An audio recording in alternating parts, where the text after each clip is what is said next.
Check. That looks good. All right, let's get stuck into it because we have a fuckload of topics to cover. Been a while.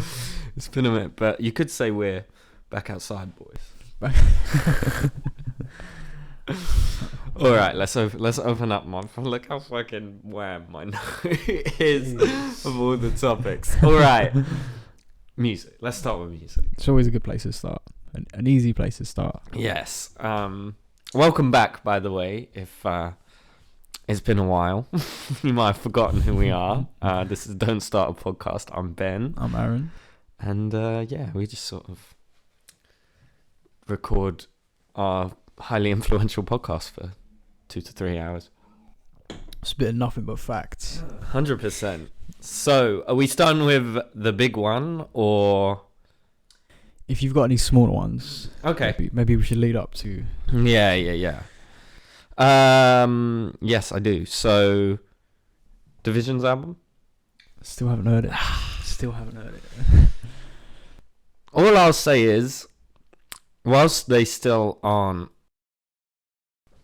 my personal favourite, I think between their their fourth album and fifth overall project, there's a strong case that they're the best on OVO. I think there's a strong argument there, I would say. Because what was the last album before this? If we don't count the dollar sign. The dollar sign, it was Amusing Her Feelings, which is the one with had the Mac Miller feature on there. No, that was the Thai one. It had Party on there. It had who else was on that tape? Oh, it had Popcorn on there. It had a couple. It was sort of it was where the one they that were. Dropped in COVID. Yeah. It dropped after Party Mobile. Right. It was sort of after hours Party Mobile and that, all in a very small window of time. And so yeah, as I said, I for me, Party will still be my favorite. It'd take a lot for Division to take that from him, but I think if someone came up to me and was like, Division are the best artists on OVO.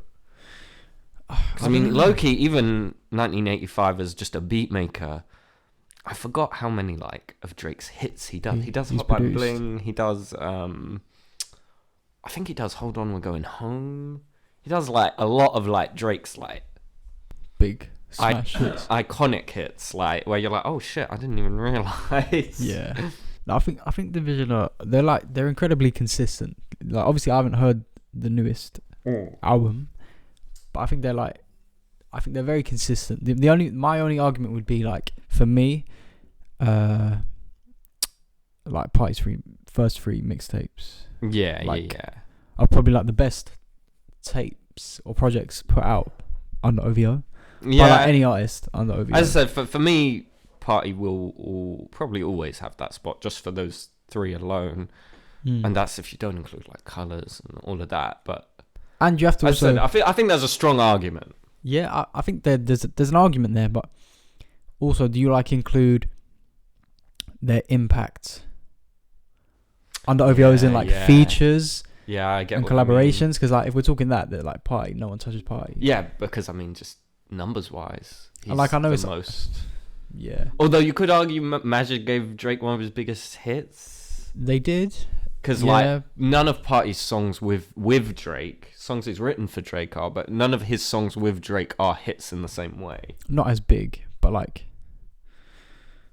as I said, I think there's an argument there where before I just don't think they had enough projects, but where this is their fourth album, fifth overall project, I think there's enough of a body of work there now. You can kind of debate it a bit more, whereas before it'd be come on, man.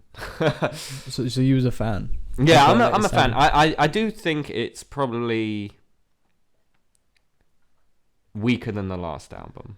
The dollar sign collab. No, I'm not counting that just because that's a collab thing. Amuse. Yeah, I would say Amuse, just because it is a bit more varied in sound. That was I a liked good how blend. they were sort of playing around, they had a bit of dancehall sounds in there. They had straight up R&B stuff in there. They had the more like trappy R&B. I liked how they sort of fused it a bit more. Whereas this is very much back to like R&B and the trappier R&B stuff that they were doing originally. You know, it's less of like an experiment. It's more like them trying to make their sound a bit more palatable. You know, okay. I would say. Okay. But yeah, I still really enjoyed it. You know, Division, they don't miss really. They're just super consistent. They're consistent. What else? Oh, SZA dropped new single. Well, this fucking song. The song that's been around for like last 2 years. I was gonna say, and announced her album. Yeah. Coming December with some solid visuals. Decent. Oh, she's got a good eye for cinematography. Symmetry. Yeah, and like lighting. You know, where she was on that beach. I don't know. But again, whose idea that was, but we spoke it into existence about her needing to drop. We did. So that's another one to the list. Oh, our influence is going crazy, you know. All I'm saying is the only social media we didn't make for the pod was Twitter, and that looks like it's going to explode any day now. So our influence. Also, Rihanna fucking dropped, which we did talk about as well. So you can thank us for that if you like the song. If I saw some people were a bit underwhelmed by it. I thought it was good. Like I thought it was okay. Then I heard it in the context of the movie. I don't know if you have haven't seen the that. movie. Okay, no, not yet. I like because it's like the closing credits song, and you know it sort of is all a tribute to Boseman. Yeah. I'll quickly mention Black Panther then, if you've not seen it.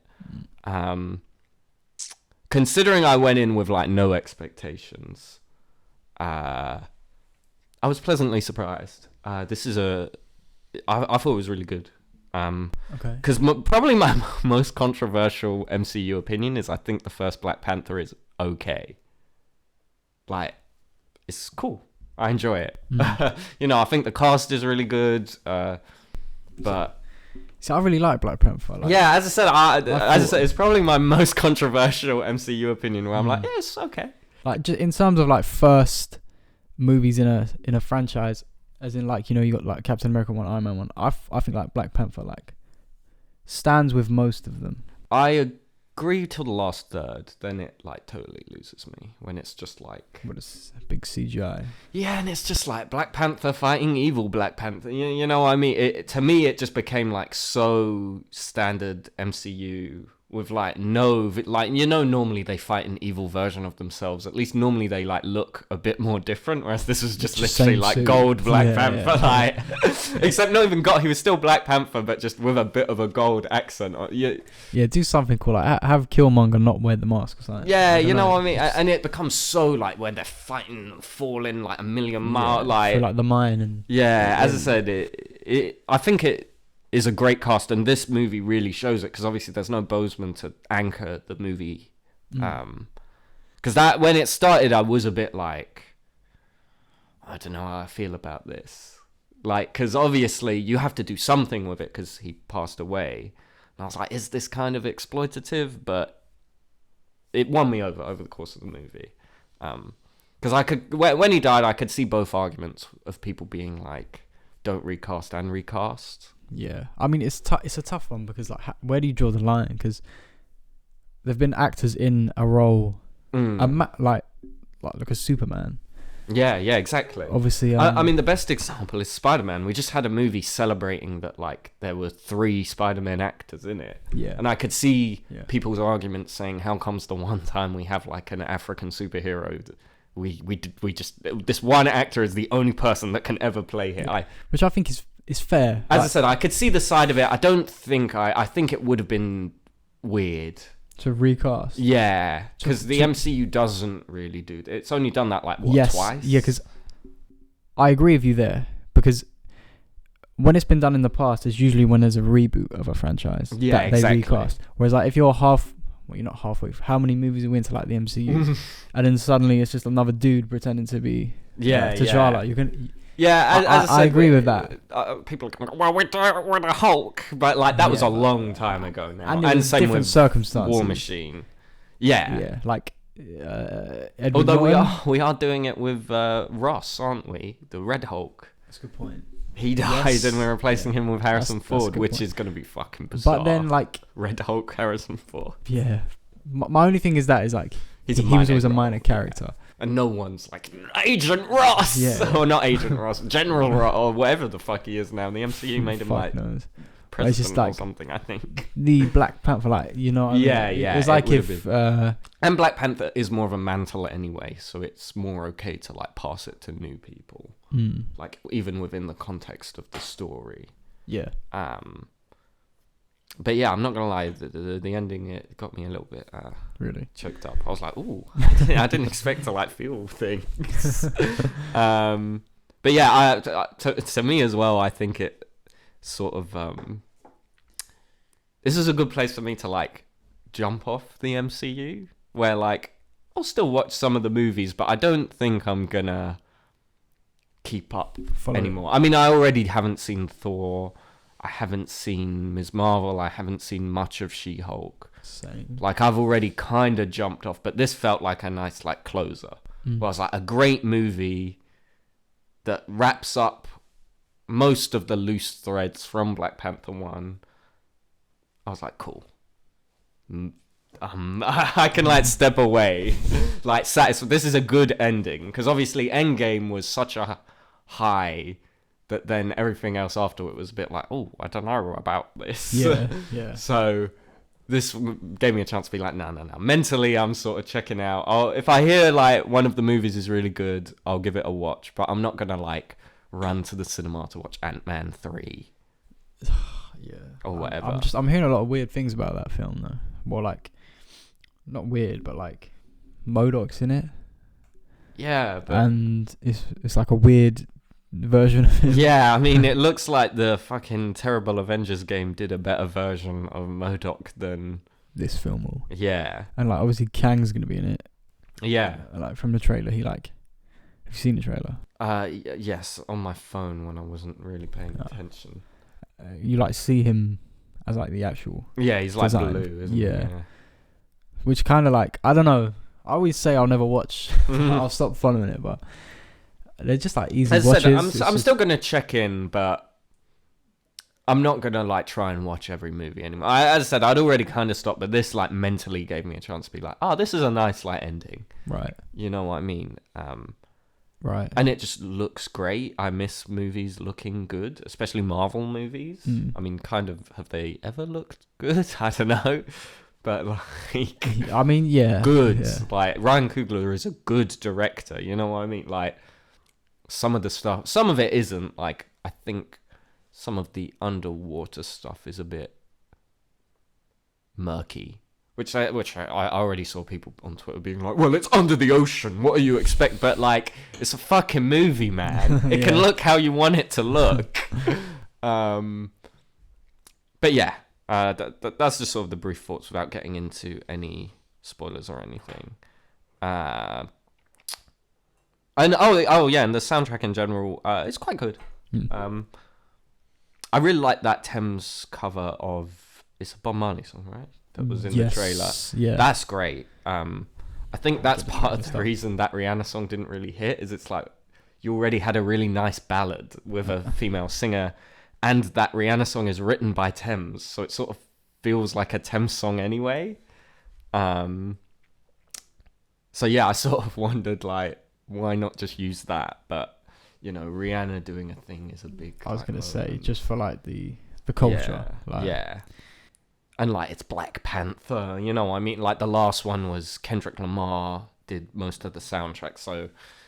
Which is surprising that he's not even on this one. I thought he'd at least have, like, a track. Yeah, like an interlude. Considering how, like, big an influence he had on the first This had one. a lot of Afro beats on it, which makes sense, I suppose. Yeah. I mean, it's massive right now, like... Afro beats. I mean, Burna Boy is in there... And, like, is recognisably in the movie. Where I was like, oh, shit, Burna Boy. His track on the song is... I've seen the clip of, like, where his song plays in the background. Oh, yeah. It's when she's, like, doing something. Like the flashbacks in it or something. Flashbacks? I can't remember off the top of my head, but I remember when it was playing, I was like, oh shit, Burna Boy. Yeah, I mean, that's kind of all. It wasn't as like noticeable a soundtrack as the first one, but I still enjoyed. I don't. The first one just has like such a vibe, like. Yeah, you know what I mean. Like where it had one person kind of shape. Obviously, he's not like on every song, but it feels like he kind of executive produced, shaped that soundtrack, and it worked. Like, you know, when like they're in the club and then you hear Is that one? Pray for me, yeah, or the car chase with Ops. Yeah, I really yeah. liked that. It worked. It had like a weird futuristic vibe. Yeah, which is like Wakanda in general. Yeah, exactly. And it's like a merging of hip hop and all these other stuff. Like, yeah. As I said, I think the only thing that really edges this soundtrack as being slightly better is that it is more Afrobeats, which makes sense as Wakanda is in Africa. Like, it's like, oh shit, yeah. But obviously, when was that? 2018 or 17? 17? Might have been 17. Yeah, isn't it the year after Starboy? And Damn. Wasn't it the year after Damn? Yeah, and is Damn 2016 or 17? Damn. Either way, Afrobeats hadn't like exploded like it has now. No. Then, right. like, it was sort of just starting that, like, worldwide. I mean, obviously, Afrobeats. It's always been a thing, but yeah. I mean, Wizkid just dropped his I think it's been a decade since his first song came out. I saw, and he's just dropped a new album. Like, he's fucking been around. I mean, and even Burna Boy has. Yeah. But obviously, they weren't like household names like they are now worldwide. Yeah. Obviously, in other places in the world, yes, absolutely. You know, certainly in Nigeria, you know, I'm not going to argue that, but you know, where there's the movie was being made, it wasn't as mainstream as it is now, where like you'll put the radio on and hear like a new Wizkid or whatever. Yeah, I do need to see the film. As I said, I do recommend it, like, because I went in with no expectations. When my parents said they were going, I was sort of like, in my brain, I was like, I could not go and like live with myself, just because like everything seemed so weird. As I said, number one, I'm already like not super in love with the first movie, and then like Chadwick passing just kind of put this weird energy over the movie where it's like, well, it's going to be compromised anyway. How would you rank it in Phase 4? Oh, it's easily the best film. Yeah, I mean, it doesn't fall apart at the end like Shang-Chi does, and it's a good movie, unlike every other Phase 4 movie. Phase 4's been a shambles. I was genuinely thinking, apart from Shang-Chi, I don't think I've liked a single movie in Phase 4. I've there's been like aspects that I like, and then they just like ruin it. Like the best one was that fucking Werewolf by Night short film on Disney Plus. Like, genuine. I'm not being like sarcastic there. Like that was, it actually had like creativity. Yeah, it's like someone came to Marvel with an idea of what they wanted to do and how they wanted it to look and feel. It really felt like a throwback to like the early phases, where it feels like a director came in and was like, I want to make a movie about this superhero, and it was like, different. Cool. Like, you know, the black and white gave it this really cool vibe, and like how much of it was practical with like the suit. I love that he's just a dude in like fur makeup. He's not some big CGI fucking werewolf. But then it's like they drip feed you the good stuff, because like it's just like an hour special. Yeah, exactly. Like, why not?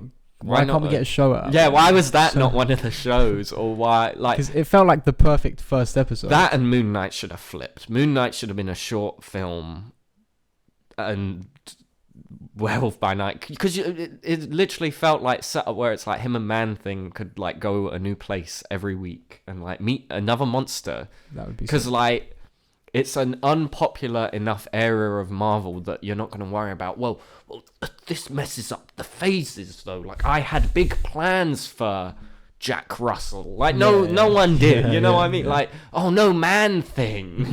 Not Man-Thing. And I say that as a Man-Thing fan. Like, yeah. I fucking loved that short. I was like, this is amazing. It was great. Like, shockingly amazing. I was a bit worried going in. I was like, is this just going to be like oh, monsters, we're a werewolf and stuff, like, you know what I mean? But it was like very sparse with the jokes, but still managed to feel. It didn't feel like they had made the movie. Then Kevin Feige came over and was like, "That's in the MCU, by the way." Yeah. Like, which is great. Like, you can watch that and it's completely detached from the MCU. I was gonna say, which used to be the appeal. Yeah, it's like, why can't this happen in this corner of the universe? Like, sure, by name it's MCU, but you don't have to like tie everything in. I mean, that seems what drove Edgar Wright away. Is it? Apart from that one bizarre scene, it feels like Ant-Man was supposed to be that, where it's just sort of, here's another guy in the universe and like a couple mentions of whatever. Or like Guardians at the time when it dropped. Yes, Guardians. That's like the perfect example where it's, you know, it's not really tied into anything. Do you know what I mean? Like, yeah, like literally at all. I don't think there's a reference to the wider MCU. Obviously, Thanos is there. Yeah, but it's not. At the time, he wasn't in anything. Yes, he was in the after credits scene. Exactly. You typing in the comments, but he wasn't a character yet. Exactly. You know, it felt like James Gunn was just like, I want to use him. A bit like, I mean, James Gunn seems a perfect example of that, because I mean, he did the same thing with Suicide Squad, where it wasn't like DC was like, we need a Peacemaker show. It felt like he had a story to tell. Yeah. And even though, you know, I said on a couple pods ago, I was like, it didn't really click with me. Like, I like that it got made, you know, and I like that it found an audience. Yeah. It's like when he was making Suicide Squad, he was like inspired by the character. Yeah. It's like, oh, you know what? Yeah, why don't we clearly clicked with Cena. Whereas like, I feel like they go in with like a massive whiteboard and they're like, we need to make this film. Yeah, I mean, in 3 years' time. It's so like planned and structured. The big one seems to be like Fantastic Four. We don't have a director or anything. But it's like, but we're making it needs to be made. Yeah, and it's like, what? Yeah. Why? It's like, why can't you wait until someone comes to you with a story for that character? Yeah. And like a set, I don't know, passion. There's no passion. That's the big thing for me, is like a lot of it just feels like they were like, we need this. And I mean, last time I saw you, I kind of said this. I don't know if you remember, because we were both quite drunk at the time, but in general, I'm just sort of done with a lot of comic adaptations anyway, just because it feels like they don't care. None of these people have like read it and gone, oh, I have like an idea or pitch for this character, or I really like this story and I want to adapt it. It's just sort of like the branding. You know what it feels like? It's like the board goes, for example, we need a Batman film. They hire a director, blah, blah, blah. And then like the director reads the comic. Yeah. After like the script's been made. Although ironically, that Batman movie is the one recent example that like defies what I'm saying, where it felt like Matt Reeves was a Batman fan. Yeah. You know, to me, it's like Moon Knight, where the creators were talking about it, and he's like, I think Kevin Feige picked my pitch because it was so different. Everyone else was pitching like a gritty street level thing, and I did something different with it. And it's like, yes, they were adapting the character. You just made a new character. And it's so ironic because if Moon Knight dropped as like this gritty, dark superhero thing, it would be completely different to what the MCU's been like shitting out. Yeah. Which would have been like a positive point. Whereas like I don't even know who the director is. I can't remember who it was. But he's basically like gone, what we're up the point we're making. Let's make a Moon Knight film or show. And everyone's like, what's Moon Knight? Yeah. And it's like, he's like Batman, and they go, oh, well, we don't want to do that. Yeah, so we'll take him through the formula. We'll make him a superhero, for like we'll superpowered. Make him a Marvel superhero. He'll be jokey as well. Yeah. And you had like Oscar Isaac, like that's the had thing. The perfect actor. One of my favorite actors working today. And he would have been perfect for like the spooky, dark. The guy's like got split personality disorder. I was gonna say, and like, you make it funny. It's like the whole pitch is, it's like if Batman had multiple personalities. That's what everyone says Moon Knight is, and he's not quite that anyway. But this was just like, but that alone. They were multiple personalities, got it, and it's like no, but there's more to it. Don't worry, I got it. Yeah, I know what he is. He's got super regenerative powers, right? He's Egyptian, and it's like, well, no. Fuck? Like, just a pitch. You know when they're like, they're in like the afterlife or whatever. What they're in like purgatory or something. Yeah. They're on the big ship with the hippo. The hippo goddess.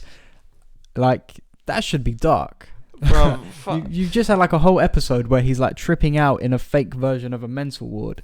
The whole point of Moon Knight normally is you don't even know if Khonshu's real. And so immediately, that fucking series ended with a kaiju battle. That, like, broke me. Where I was like, of all things that end with a big CGI kaiju battle, why the fuck was it Moon Knight? The last character I would pick to end that way. Yeah. Werewolf by Night would make more sense if he fought a big monster. Like, honestly. Anything. Literally any of them. And it was just like, oh my god, we just had Shang-Chi that ended with a big CGI monster battle. Yeah. Fucking Black Widow that we went in hoping it was going to be like... yeah. It was like, oh, cool, an espionage movie. I thought it was going to be like Winter Soldier, which also does end with a big sky battle, but somehow felt less over the top. I don't know. And that has a literal, like... I was going to say, I don't know how it managed that, but somehow... Yeah. Moonlight... Because the thing is, I still like parts of Moon Knight. Yeah. Overall, I don't... I was going to say, overall, I feel like I was betrayed. Yeah. But, it's... To me, it just encapsulates everything wrong with Phase 4. Yeah. I haven't seen Thor, though, so maybe that does as well. But every clip I see of that looks like an SNL sketch rather than an actual movie. So it's just more of like Ragnarok. And like, don't get me wrong, I don't like Ragnarok. Same. Although that's our other controversial Marvel opinion is we've never liked Ragnarok. No. I never got why it was like the best Thor movie. Oh like God, one of the best fixed Thor. Yeah.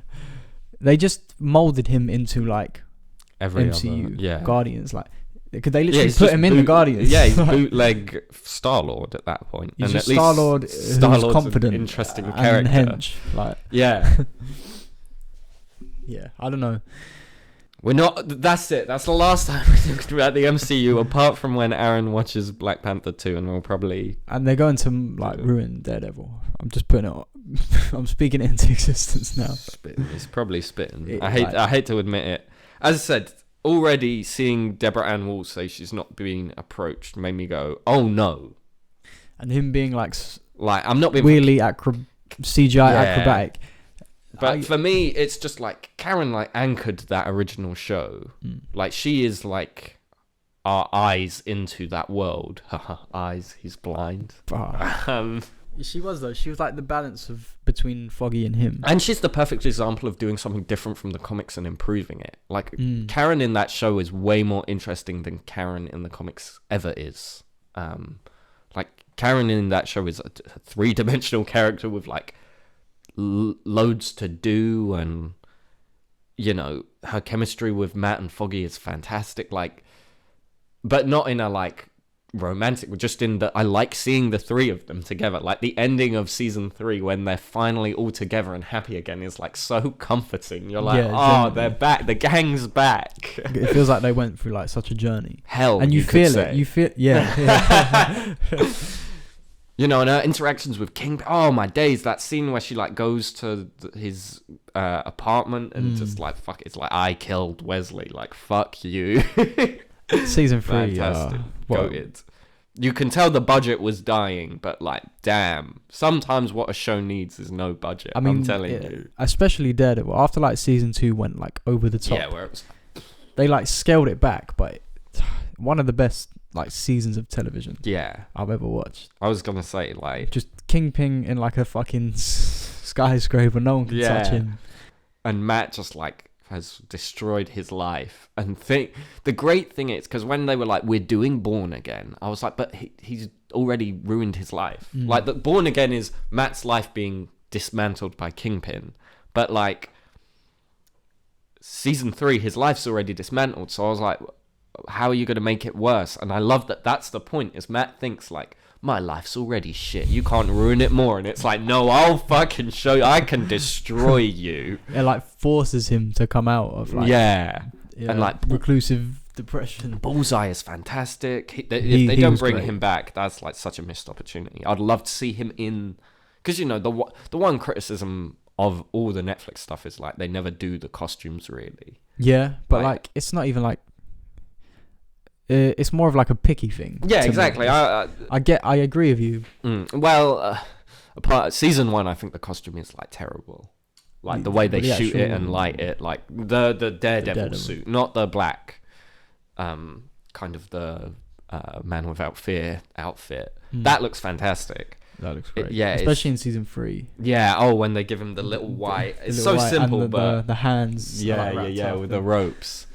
Yeah, but. Yeah, so I was like, the one for, at least in the MCU, the suits all look good. And then it was like, no, here's the Netflix suit, but dyed yellow. And it's like, oh, no. Yeah. It's literally the same suit, though, isn't it? Yeah, I think so. And, I mean, they do fix the suit a lot in Season 2 when they round it off a bit. But yeah, it was a bit of a sidetrack we went on there. So yeah, no more MC. Oh, wait, before we leave, did you see they've probably cancelled that animated Spider-Man show? Why though? Yeah, the one thing I was fucking excited for is gone. Yeah. Why did they cancel it though? Because they're laying a load of people off, and the head of Disney's on record as saying like animation is like for babies, basically. But isn't that what like Disney was born? Oh yeah, but money. Like Disney, literally, Mickey Mouse is like a cartoon character. And just like the biggest charting song ever in terms of like platinum, how many like platinum da-da-das it has, is the song from Spider-Verse, which is an animated movie. Influence. So who said this? The president of Disney? Yeah, head of but Disney. Like, he was basically like, we want to make family films, but not animated because adults don't want to watch animated stuff because it's for babies, basically. That is the biggest pile of cap. How many like great animated films Lion You King. own Pixar. Wait, you own Pixar. But how stupid is that? Like, maybe this is why they're making all these shitty live action remakes. Oh yeah, 100% it is. I'm not being funny. Why does that Lion King's existence is like an affront to God? I'm sorry. Like what? They remade Lion King like shot for shot, but with like crap CGI and like no emotion. And people like ate it up. It made like $1 billion. I hate you all. But that's why they keep getting made. Yeah, you kind of have to blame us. Yeah, honestly, the people I will never lay eyes on that movie ever if I can help it. You'll have to like strap me down in a torture chair and make me watch that. Because like, what? Why? Why would I never just watch the original? Yeah, because it's not even like, oh, they did something different. It's exactly the same. It is. Every scene just looks like the long live the kid. The scene looks no like emotion. Crap. There is no emotion in it. It's shocking. Oh. All right. Let's get stuck into her loss then. Her loss. Oh. I just want to say, like, since we did our Drake ranking, 2 albums have spawned out of nowhere. Fucking what? Which you can see if you click the card over Aaron's head. Ben put that in editing. Also, our influence, fucking The Weeknd and Spotify doing a rank your top 5 weekend projects. So if you want to see our top 5 weekend projects, click the card over Aaron's head. Because like I was like, our influence untouched. They watched the pod and went, oh shit, we need to put that in Spotify. They saw my ranking and they were like, what was he cooking? Does he know?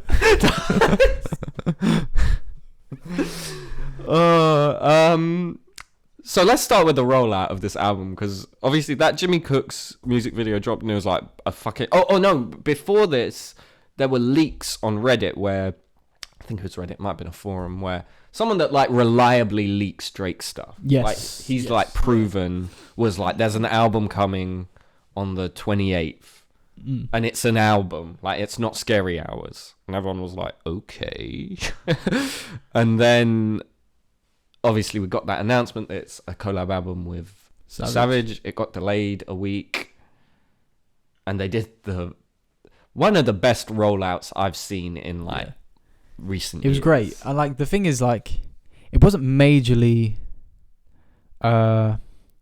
what's the word? Like, you didn't see it everywhere, the rollout. They like did all the things that you would see everywhere but didn't do them. Exactly, like the SNL or the is it Vogue? Yeah, they did Vogue, they did Colours, and they did Tiny Desk. Oh, and they did like a fake like an interview as well, didn't they? Yes, yeah. What porn do you watch? It's like Heavy Top. He started talking about 21 being from the UK. Yeah, oh god, and that fucking stirred up the fucking hornet's nest on Twitter. Everyone being like, the best UK artist is this person. And if like, Savage was a UK artist, he would be in like the upper bracket. Upper bracket, yeah, but he wouldn't be the best. No. And but like, he would be like, just longevity wise, it's gotta be Skepta, right? I mean, yeah. Longevity wise, like purely, a bit like I was talking about before about Jay-Z, just years put in. Like, who is it? It's Skepta and Giggs are the two like that are still like. And Wiley before he like tweaked. But that's the thing, like he's not still like Skepta when he drops, it's still like a thing. Yeah, I mean, he's bigger. He like. I feel like Skepta. No, like and like much bigger. Yeah. With like every drop, he's still getting like bigger and more recognition. Yeah. Give Dave a couple more albums and we'll talk. Yeah, he could be. He has the potential. I went to see Rema and he brought out Dave. No way. I fucking lost my what did he do? He did Lazarus and Location. Fair enough. But he only did the first verse of Lazarus. I was like, you didn't even say it. Brought man back to life like Lazarus. But yeah, because he was like, I'm bringing out the GOAT, and I thought he said from, because obviously Rema's not from the UK, so I thought he was saying from where he's from. So I was like, who's he bringing? Is he bringing out Wizkid or someone? Like, who's he bringing out? And I missed him say from London. I thought he said he's bringing him out to London. And then fucking Dave appeared, and I was like, "Oh fuck, it's Dave!" That's sick. Where was it? Brixton Academy. That's big. Yeah, man. Rema, he did 2 nights. I've never seen women like lose it. Like they were running, they were getting in the venue and running to the front. Like, bro, the front was already packed. He's not gonna see you, but they was. I've never seen it. I was like, damn, the chokehold he had them in. Dave he could. As I said, give him more out because obviously now at the moment he has 2 albums. But he's as far as I'm concerned, he's 2 for 2. Yeah. Oh, absolutely. And like versatility wise, there's not a lot of UK artists that are stepping to Dave, where like he can just touch. A like club banger, a like he knows how conscious to make hits. banger. Yeah. Like he can hit all sorts of different vibes and still have a sound. It's not just like quick chase that one charting song. Yeah, like Starlight was like massive, and it was just like a Lucy. I was gonna say, and like isn't like a banger in any sense. Yeah. Like it doesn't make you want to like vibe or anything. Like it's just a good song. But yeah, I agree. Savage would definitely be in the upper bracket. Yeah. I'm not sure how much that's saying though. Because like UK, we have like great artists and like a lot of mid. Like heavy mids. Yeah. It's because like it's our own fault. Because like you say, I think we've said it before. It's just the thing with UK is they I feel like a lot of artists just follow trends. Yeah, like, yeah, for sure. And I'm not saying like US artists don't do that, but there's a lot of more versatility. The US is just bigger at the end of the day. Yeah, which is like, I guess like you can use that in like the defense of UK. It's like we haven't got, do you know what I mean? We're tiny compared to like US, but I don't know. Apart from like the upper bracket, once you like kind of filter out, there's not as much. Yeah, definitely. It'll be like, oh, I like that one song by them, and then you find out every other song they've made since then sounds exactly the same. Yeah, for real. But yeah, so great rollout, I thought, for this project. Yeah. Let's get into it. Let me get the fucking... The SNL with jokes. Michael B. Jordan. The most relatable album. He's bouncing back. Of all time. Why are you trying to get me to listen to Taylor Swift? There we go. Her loss. Okay, first 21. Can you do something for me? Why did everyone meme? I don't get that. Is like stuck in my head. Like I'll like the numbers from Black Ops. Like I'll just be like going about my day and at 21, and I'll be ready to kill JFK. Like, the thing I didn't get is why people took it. It's like it gay? being like gay. Because people are dumb. I thought it was like hard. Thank you. Thank God. Like in my head, he was like sitting there like pouring a drink. Like, yeah, I was going. He felt like cooked. Yeah, like, yeah. He was in the studio, just, like smoking, like Talk to the pussy ups for me. Like, come on, drop some bars for my pussy Do your X thing for to me. anyone. I thought it was fucking hard, and you know what it was? It's because like when the album dropped, someone did like a parody where they were like being gay on the mic, like 21, and then like everyone copied it, so it like became a thing. But yeah, and then like, and I haven't laughed at one of them. I'm sorry, I don't think they're like I don't get the joke. Like what, Drake's sassy? Okay, like yeah, he like just I don't know. laid up with 21. Yeah, like. Can you do something for me? But I mean, this is what Drake is like an expert at, like becoming a meme. He like posted the thing of him in bed. Yeah, exactly. That's what I'm saying. He knows how to like. Yeah. He sees you all calling him sassy, and he's like, okay, here's me in a bonnet. But like, he is. Do you know? He is. He's like. And this fucking album has already sold like fuck tons. And like, okay. Because I was like. Did it sell more than What a Time to Be Alive? And I think it just edged it out. They were about the same. It sold more than What a Time to Be Alive. In the end, I think. Obviously, this does have more songs, so it has that going for it. But they were neck and neck, and I think it broke how much it was projected to sell. So I think it just overtook it. So yeah, Rich Flex, I thought was a hard opener, and then you hearts. And then that fucking beat yeah, the beat switches on the whole album are like sick. There are like so many. Then on major distribution. Like, Jesus Christ! Like, and the one on Broke Boys. Broke Boys is got, but fucking. In this mansion, I'm Macaulay Culkin. Like, gee, I was like, fuck. That bar, when that bar came on, I was in the car. I was like, fucking. I was like laying in bed, and I like sat up. I was like, okay, I'm Macaulay Culkin. Like, yeah. So just quickly, thoughts on the overall album, like how. I really enjoy it. I think it's much more of a Drake album than I expected. Because obviously, What a Time to Be Alive is sort of very future-y with Drake kind of stepping into that more trappy sound. Whereas this feels like... Savage adapting a bit more to the Drake sound. Yeah, and just Savage isn't on this a lot. Yeah. Did you see that percentage? Yeah. It was like he's on like 30% of the album or something. Yeah, but you know what? Like, I saw the argument, but like a few people saying like, oh, you know, Drake kind of just like sprinkled him a little bit onto that song. I mean, I like that. I think it works, you know. Because Savage isn't a very versatile artist. He has his sound. Yeah, and I feel like where he is on the songs, he like goes hard. Like apart from that 21 bar, I don't know about that one. What? When he no idea. Because I know I'm 21. I thought that was hard. I don't know. I was a bit. That came on. I went. Double entendre. I was like. They know he's 21. They man. know he's. And then the ad lib comes on. It's like 21. I don't know. The thing is, like 21's always in all of his music. He's always come out with, like some questionable bars. But I thought, I thought on this he was like. I think he utilized him well. Because I was a bit when I saw the number of songs, I was like, I like 21. I'm not like I don't listen to 21's albums particularly. So I was a bit like, okay, this is a lot. And then like I was surprised by how little he was just in here.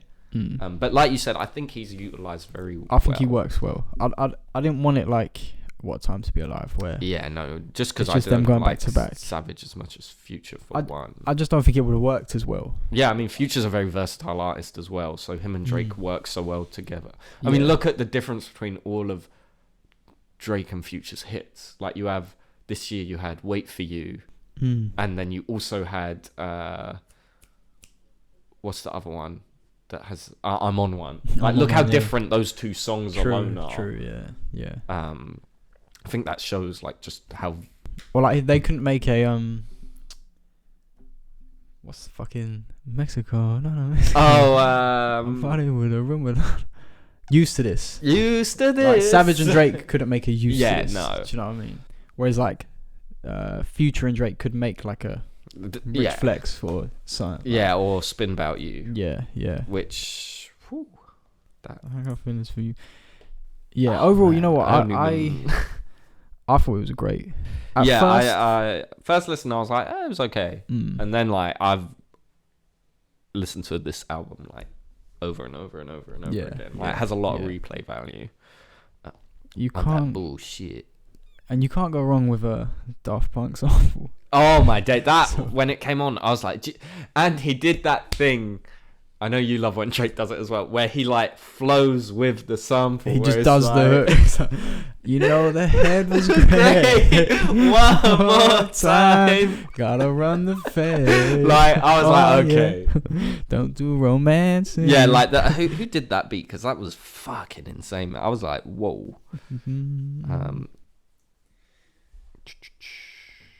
I just wish it was longer. Boy Wonder. Boy Wonder and Take Keith. Yeah. Take Keith. Take Keith. The Travis feature, I thought slapped. You didn't know? I thought the beat switch was cold on that. You could have taken that feature off and I'd have lost nothing. Really? You didn't like it? Because it's just him doing that same damn song again. Why is Travis doing this? Where he does the same... I agree. It's what's the first song he did that where it's with the trumpets and... the Fug song? Yeah. What's it called? Is it Hot? Hot, yeah. Why? Like, it's just that over and over again. I agree. I'm just like, Travis, you don't need to keep doing this sound. But it reminds me of when Abel was just doing the Starboy the beat on everything. Yeah. Where it's like, bro, like, why? Yeah, I just find it distracting because it's the only feature and it feels a bit half-assed. It was, wasn't it? Yeah. Like, feature. To me, like, it wasn't bad. It just, like, did nothing for me. Where I was like, okay. Especially as I so like the first half of that. Like when Drake gets in his little... They say more money. No, when he's like singing, rapping, like on the verse, not on the hook. Like, put it up in my squeezer. Like, that bit. Yeah, I don't know. It's just a great fucking album. What did you think of that Jumbotron shit poppin' song? Where it's basically a Carti Fug influence. Like, especially the Fug where he's like, I'm two slimes. Yeah. Well, and also, I mean, he says die lit. And goes, yeah. Crony. Yeah. Like, I don't know. It felt like maybe he wanted to have one of them on there, and obviously Thug would have been perfect. Like, yeah, Thug. I heard they call him like 300 witnesses against him, so we'll see. We'll see if Slam Language drops ever again, because fucking hell, man, that's hefty. Yeah, because there was what was the other one? Back Outside Boys as well felt a bit like that. Similar. Yeah, I do like that track. Drake trying to sound young. Yeah, I do. I like both those songs. That's a point I was gonna make on the whole album. Where like this again, like it shows Drake is like he's very good at being current. Yes. Where he knows, like, this is, if you listen to this and then you listen to Views or More Life even, you can tell there's like it progresses with the music at the time. Or I was going to say, if you're reading this, they're both kind of trap influenced. Yeah, but then look at the difference. The difference in how traps, that's so like heavily Migos inspired and Future and this and that. Whereas this is like Fug, Carti, obviously 21 is who he's collabing with. Yeah. Like, and like arguably 21, like he's like probably biggest than he's been, especially now. What in comparison to like a few years ago? Oh yeah, definitely. Do you know what definitely. I mean? Savage is like this is easily his best selling project if you can. It's a Savage. And like he's utilized him well. Like Savage was on. Yeah, because like you get like Savage Mode 2. Like that was quite big when it dropped. Yeah. I was gonna say, I feel like every Savage project has gotten bigger, and then obviously this is him collaborating with one of the biggest artists in the world. Yeah, and Drake's on Savage Mode 2. Yeah, because there's Mr. Right now. That's it. Yeah. He used to date SZA back in 08. But she was 15. No, 16 or something. 17. That's it. Yeah. No, I see Dark Knight, man, or maybe I. One or the other. Depends. The answer's like crucial to his taste. No, man, I'm telling you, he took her to see Dark Knight, and Drake was sat there like, he's one of them guys that like whispers like facts about the movie. He's like, Heath Ledger actually improvised this bit. He locked himself in his hotel for 10 days. Yeah, and SZA was like probably sat there cooked, just like, oh no way. Yeah, like, trying to eat a bit out of it. It's like, oh no way, and he's like, yeah. You know what? Actually, the thing Heath Ledger does with his lips is because his mouth's getting dry from the makeup, and it's like, which he actually applied himself, which is why it's on his fingers. They did that for him one.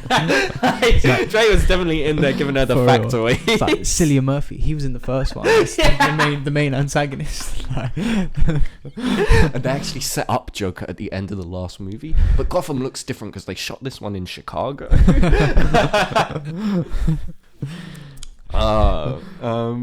I guess it's fuck me. Mate, that Middle of the Ocean, fucking. I'm glad we got like Drake just flowing on this. Yeah. And that fucking, when the piano comes in, like, ooh. The production on this as a whole is fucking fantastic. It's great. Like, it's great. The sample on Spin 'Bout You, as obviously Soko Loco, all the beat switches on like, I feel like every other song has a beat switch. Like, yeah.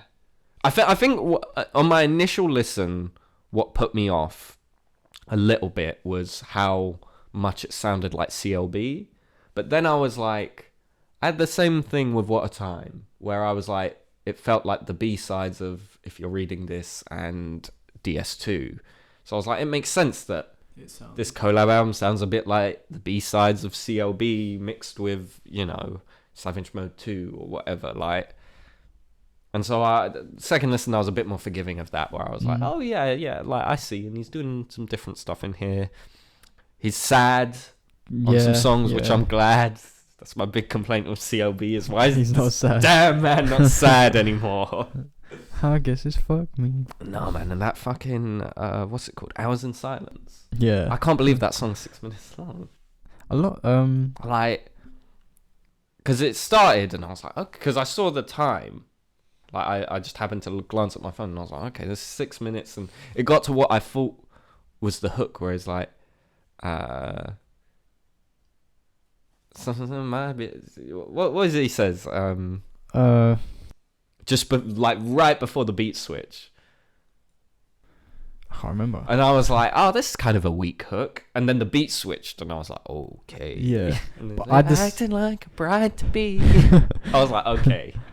I had the same thing with Broke Boys though, where like the first half of the track I was like, oh, this is alright. And then it's like, I can fuck with Broke Boys. Yeah.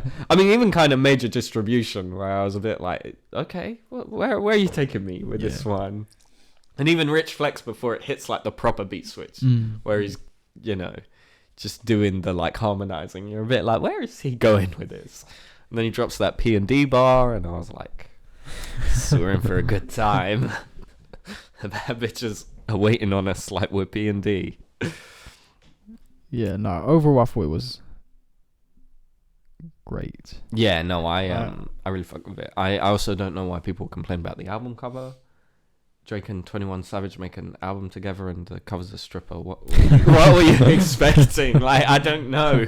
I think it's what it is like his last few album covers have been like questionable. Whack. Yeah, let's be real, like, because like, especially for the album, like, I still don't get why Honestly Nevermind has that cover.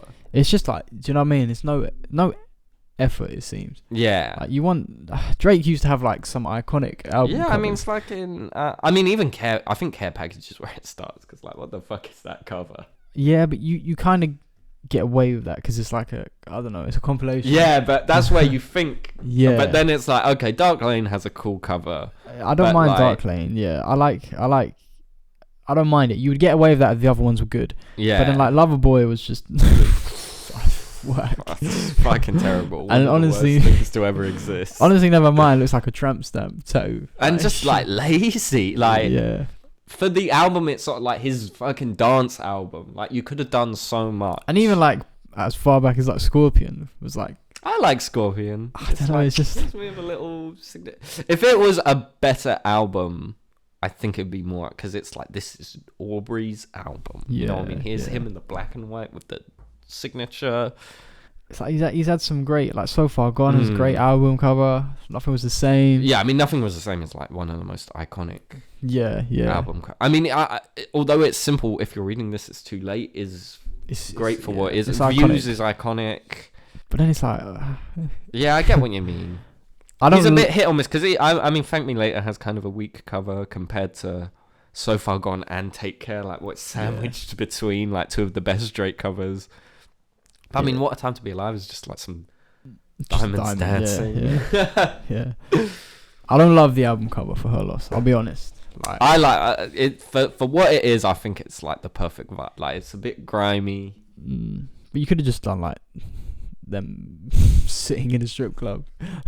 Yeah, you could have. You could have done more, but I like it. I think it fits, and I like the like kind of the flips they've done on it, where they make it like bleached out, where it's like blue and that. Like, as I said, for me, it's exactly what I expected from the two of them.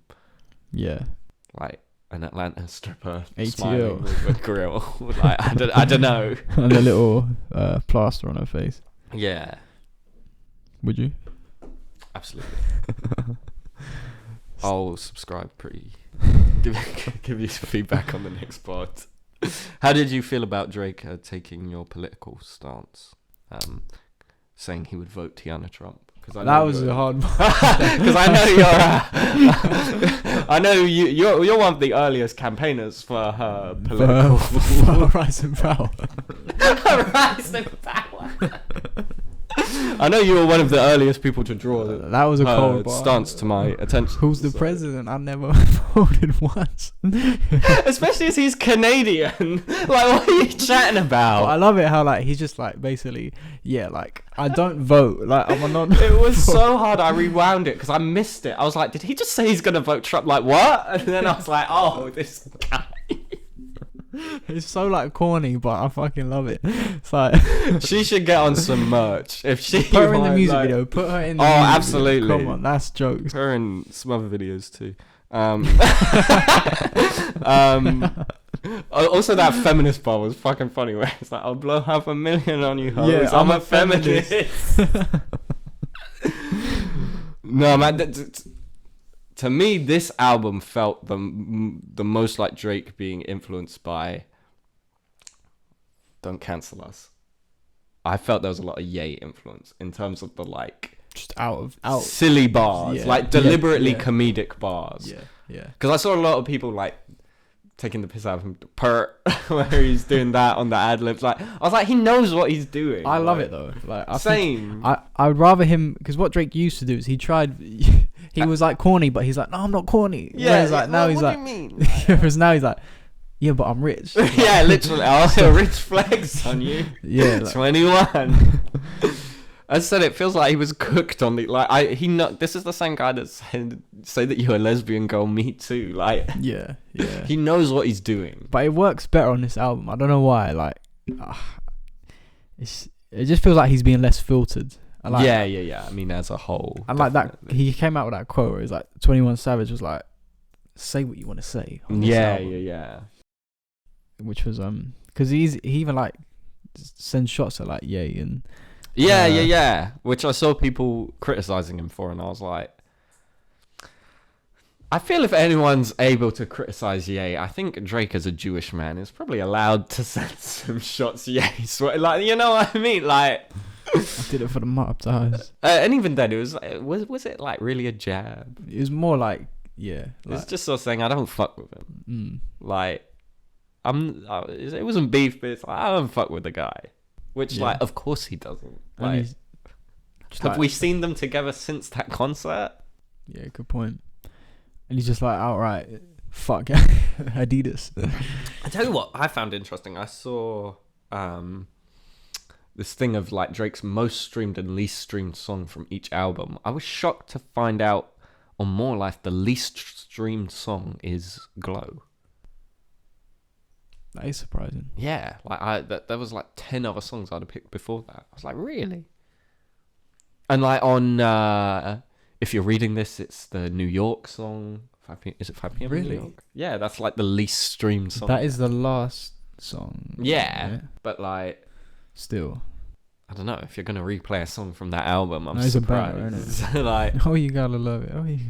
that's one of Drake's best AM/PM songs, which obviously he gives to Savage on this, which I didn't. Disappointed. Like. Yeah, I was disappointed because when I saw the, what is it, 3 a.m. Yeah, 3 a.m. on Glenwood, which it feels like he's doing like he did like technically a quadrilogy, but sort of a trilogy of like AM/PM in somewhere. Now he's doing AM/PM on.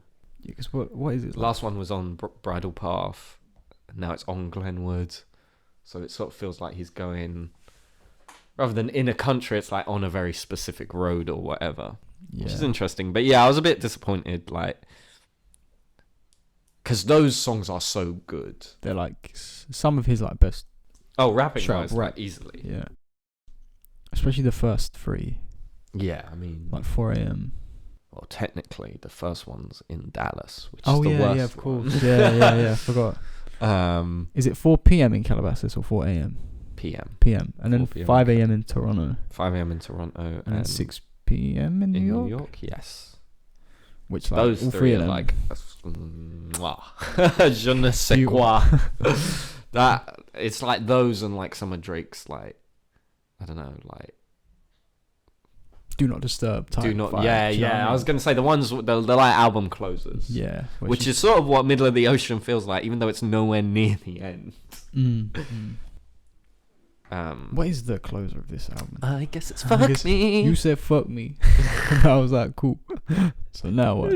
I really like that song though. Yeah, I it's guess cool. it's fuck me. It's like a nice little I'm sad again. And it's slower, change of pace. Yeah. Nice close. You're closing it out because obviously the dance one we ended setting up this R&B album next. It makes sense. Did Like, a dance album. This is sort of a rap album. what is the time difference? Honestly, Nevermind was June, and this is November. 5 months. 2 projects. I'll see you for the next Drake album ranking when he's dropped 6 more albums next year. Maybe a year on from our Drake album ranking, we should do like a follow-up topic where we rank whatever else he fucking has out. Yeah. But at the very least, these 2 in. They will have to be added Because somewhere. I'll be interested to see where they end up. Yeah, I suppose the big question is, do you think this is better than What a Time?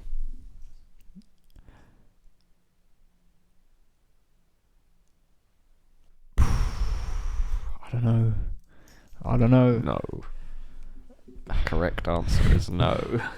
I What really a Time like is What so Time. focused, I think, is the advantage it has because it's very short. Yeah. Because it's how many songs? 11. 11, whereas obviously this is 16. I like What Time to Be Like because what we're saying about this album is even more true for this. Like it's so 2015. Like it's like a time capsule. And it's like the peak rap wise of like Drake and Future. Like in that trap sound. It's before Drake is like fully.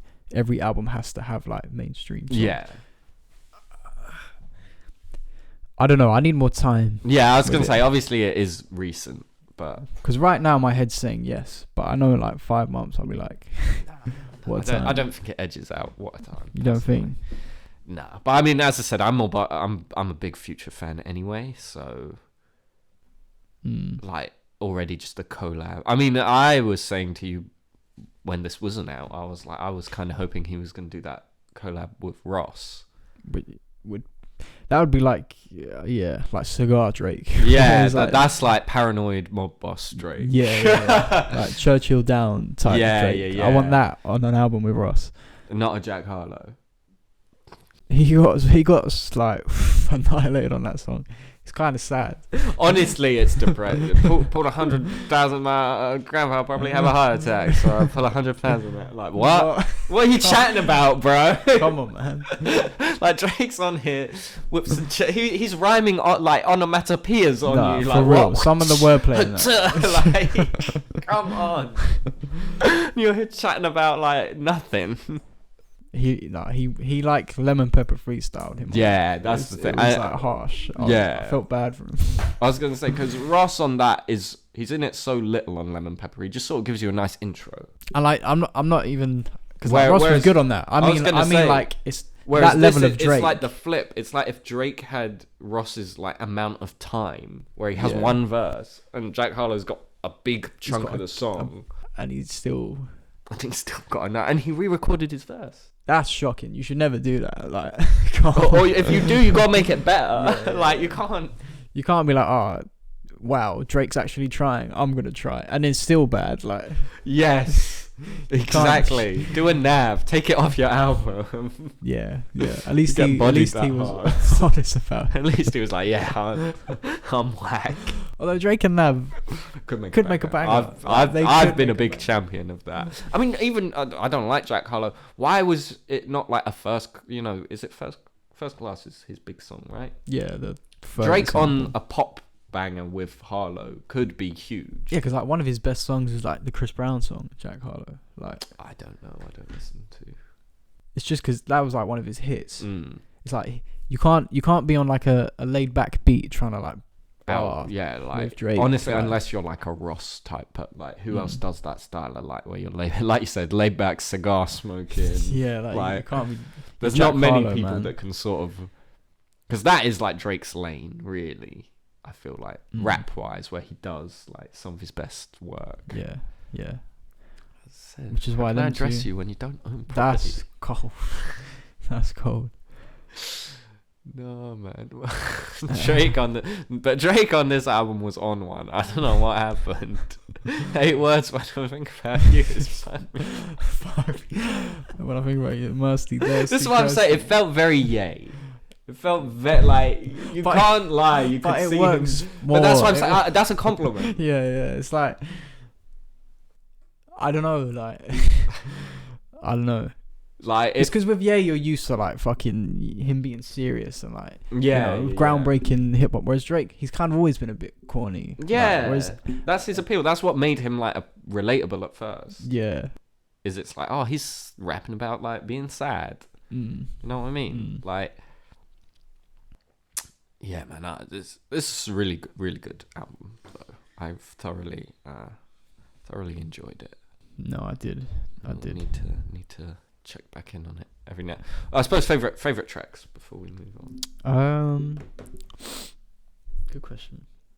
I'll say Spin About You, Owls in Silence is a great back to back. Both great, yeah. And I'll put Major Distribution. I'll put those as a top 3 for now. But those can sort of flip around a lot. Just that beat switch, man.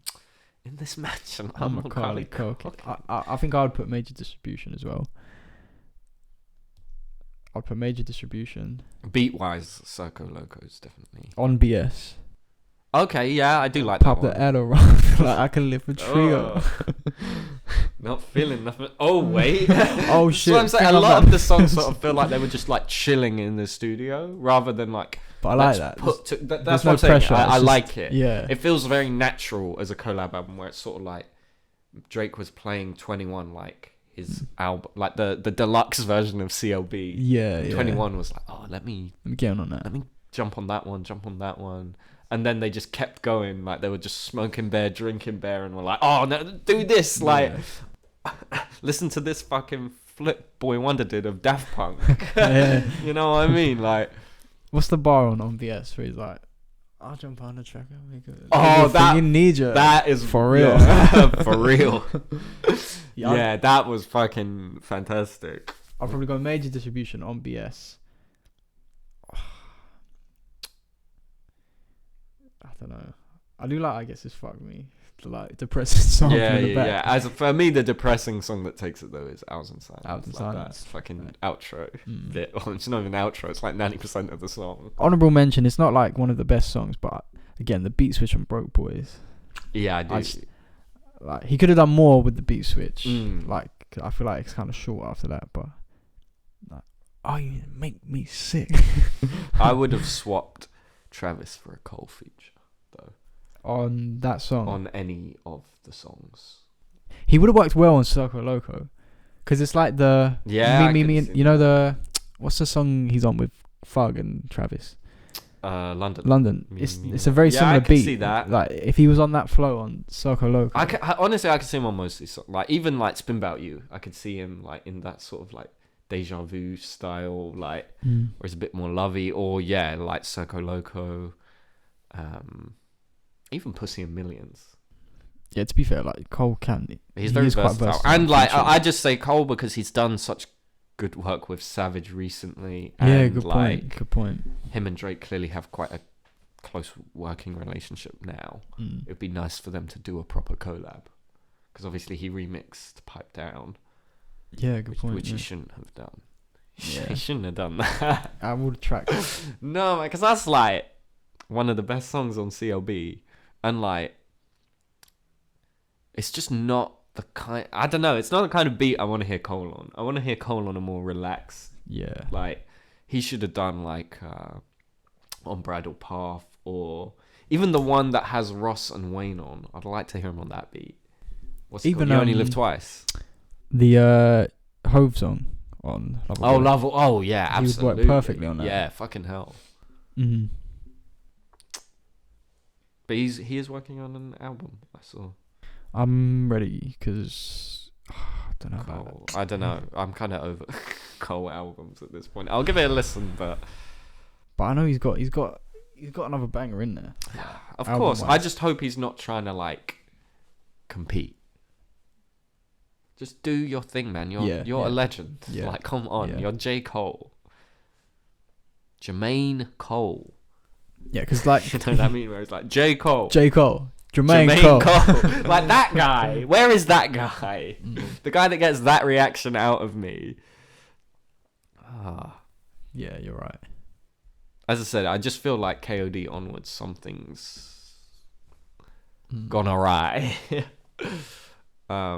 Yeah, he hasn't had like, because you had like two of the like masterpieces. Arguably, like great two, and like even great then, Born Sinner's a great album as well. Yeah. But like, I wouldn't put it as a masterpiece like those two, but I think it is a great album. And like, it's just Cole's sound. When I think J. Cole, I think of those albums. Yeah, you know what I mean? Like Forest Hills Drive, that sound. I don't think of the more trappy influence on him. Man.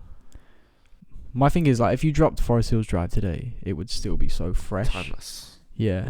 Arguably one of the best, like, hip-hop albums of the 2010s. But funnily enough, like, people... I don't know why, but, like, recently, it's, like, dropped out of, like, all the conversations I see of, like, great hip-hop albums. I think it's because Cole recently, his output has just been kind of meh. It's not been bad. It's just been kind of mid. Genuinely mid. Like, perfect use of the word mid. Just, fine. Yeah. It's not been bad. It's not been shit. It's not been great. It's just it's not been like some of the best music he's put out. It's like if you compare like back to back, you get Forest Hills Drive and you get For Your Eyes Only, and then like compare the two back to back KOD off season. Like it's night and day. Like the difference in quality. Yeah. But then like, it's like in that era you get the feature on, which like everyone acknowledges is like one of the best feature runs. Where on every song he's on, it's just like banger, great. Like verse. He should have been on that bullshit. He should have been on there. Saying, "I jump on your song." Like I'm telling you, yeah, I'd have liked to hear him somewhere on here, just because him and Drake isn't something we hear often at all. True. You know, we have 2 songs of them together, right? Jodeci and In the Morning. Yeah, that's it. So it'd be nice to hear some modern them together. As I said, as he's done so much with Savage, a lot was fantastic. Like, I want to hear him with Drake again. Yeah. It's weird because that's 2 projects. Oh no, well honestly never mind, had Savage, didn't it? But that's 2 projects with not a lot of features. Considering Drake is like the feature guy, where normally his albums are loaded with, like, I mean, just look at CLB. But then I guess these 2 aren't albums, are they? Maybe that's... Well, and you could argue like it is loaded with features, like it's a collab album. Yeah. Interesting. Wonder where he will go from here.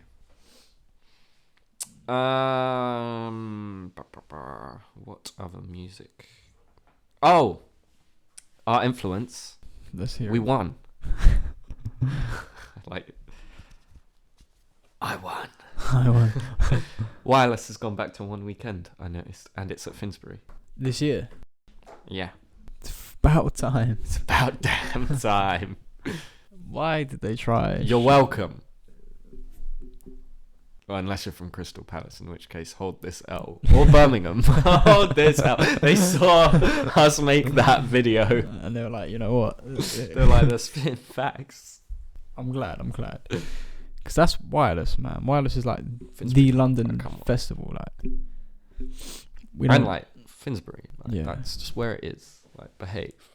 That's interesting. I wonder who... The lineup better be good. Then I hope so. Like, yeah, just give me Drake and 21 Savage.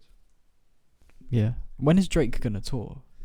Because they talked about it in that fake interview, didn't they? Where they were like, he was like, that O2 tour needs to happen. Yeah. When will he tour? His last tour was Scorpion. Yeah, what was it? Yeah, and he's on about doing OVO Fest worldwide. Like, I don't know what's going on with that, man. I like think the thing years. is, he's so big, he needs to do a stadium tour, but for whatever reason doesn't want to. But I think he'd still do the O2. Yeah. I mean, yeah, from what he's saying. But it's like, how many fucking dates is he going to do then? Well, last time he did like 12. Yeah. So like, I guess that again. More, technically. It's probably... Because each tour you go get bigger, right? Do like... And if it's with Savage... He should do like 5 or 6 at O2, then do like 1 Wembley show or something. Yeah. I don't know. Also,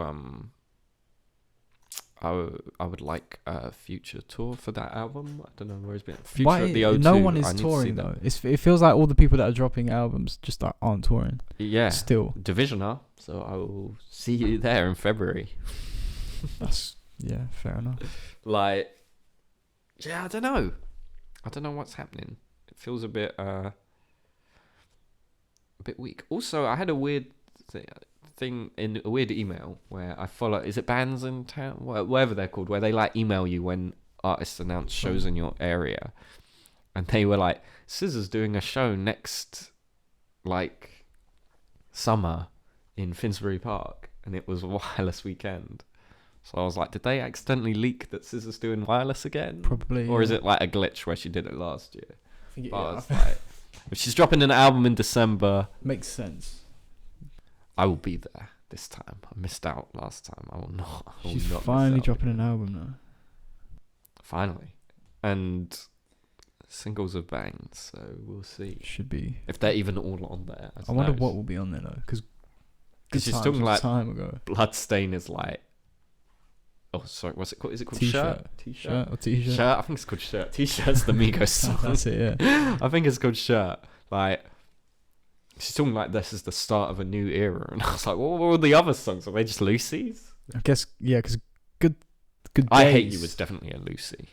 Good Days was fucking... That and Good Days. During the apocalypse, wasn't it? Wasn't that Both 2020? of them were, weren't they? Which? Good Days? I swear Good Days was like... Oh yeah, and there was as Hit well. Different before that. Oh, Hit Different was a banger. All 3 of them were bangers. That's like, she's dropped nothing but bangers. So SZA can't miss. And Shirt is like a banger. Like, if I hadn't already heard it like 60,000 times over the last 2 years, I would still be listening to it. So that must be on the album. That's like the lead single, right? Yeah. So that is definitely on the album. And I read a little bit of that. Was it Rolling Stone did the announcement?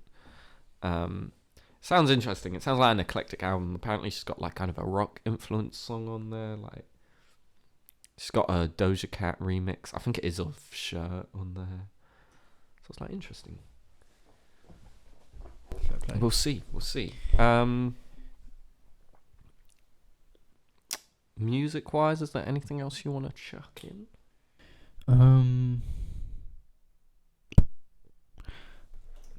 I feel like more music did drop that we're missing. Where's Release Radar? I said, like, WizKid dropped an album. I've only heard like the 2 singles though, so I can't really speak on it. Pharrell and Travis dropped a song. I haven't heard it yet. Heard that yet.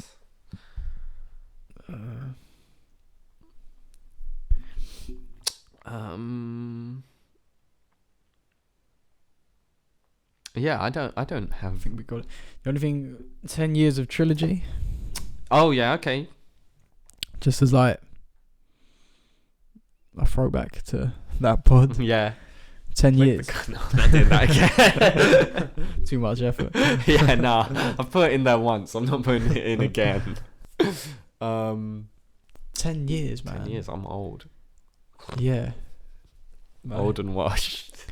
10 years since that. Yeah, and 6 years since Free Black as well. I saw yesterday.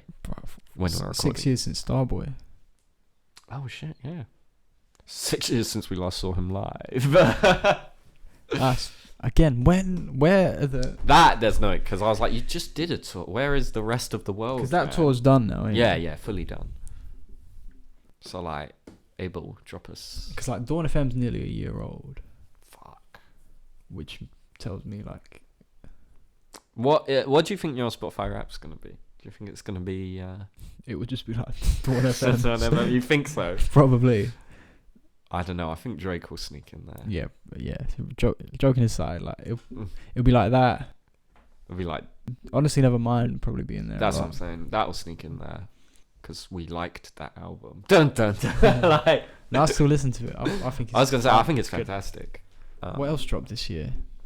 It's November. Fuck. Yeah. I'm telling you, Spotify Wrapped is like around the corner. That's why you said it. Yeah. I think Anniversary, Bryson Tiller will sneak in there a bit. Oh, okay. I've been liking really that like album. Yeah, I come around a lot on that. I was not gonna that say, I really like year. it, but yeah, I mean, it could be music from any year.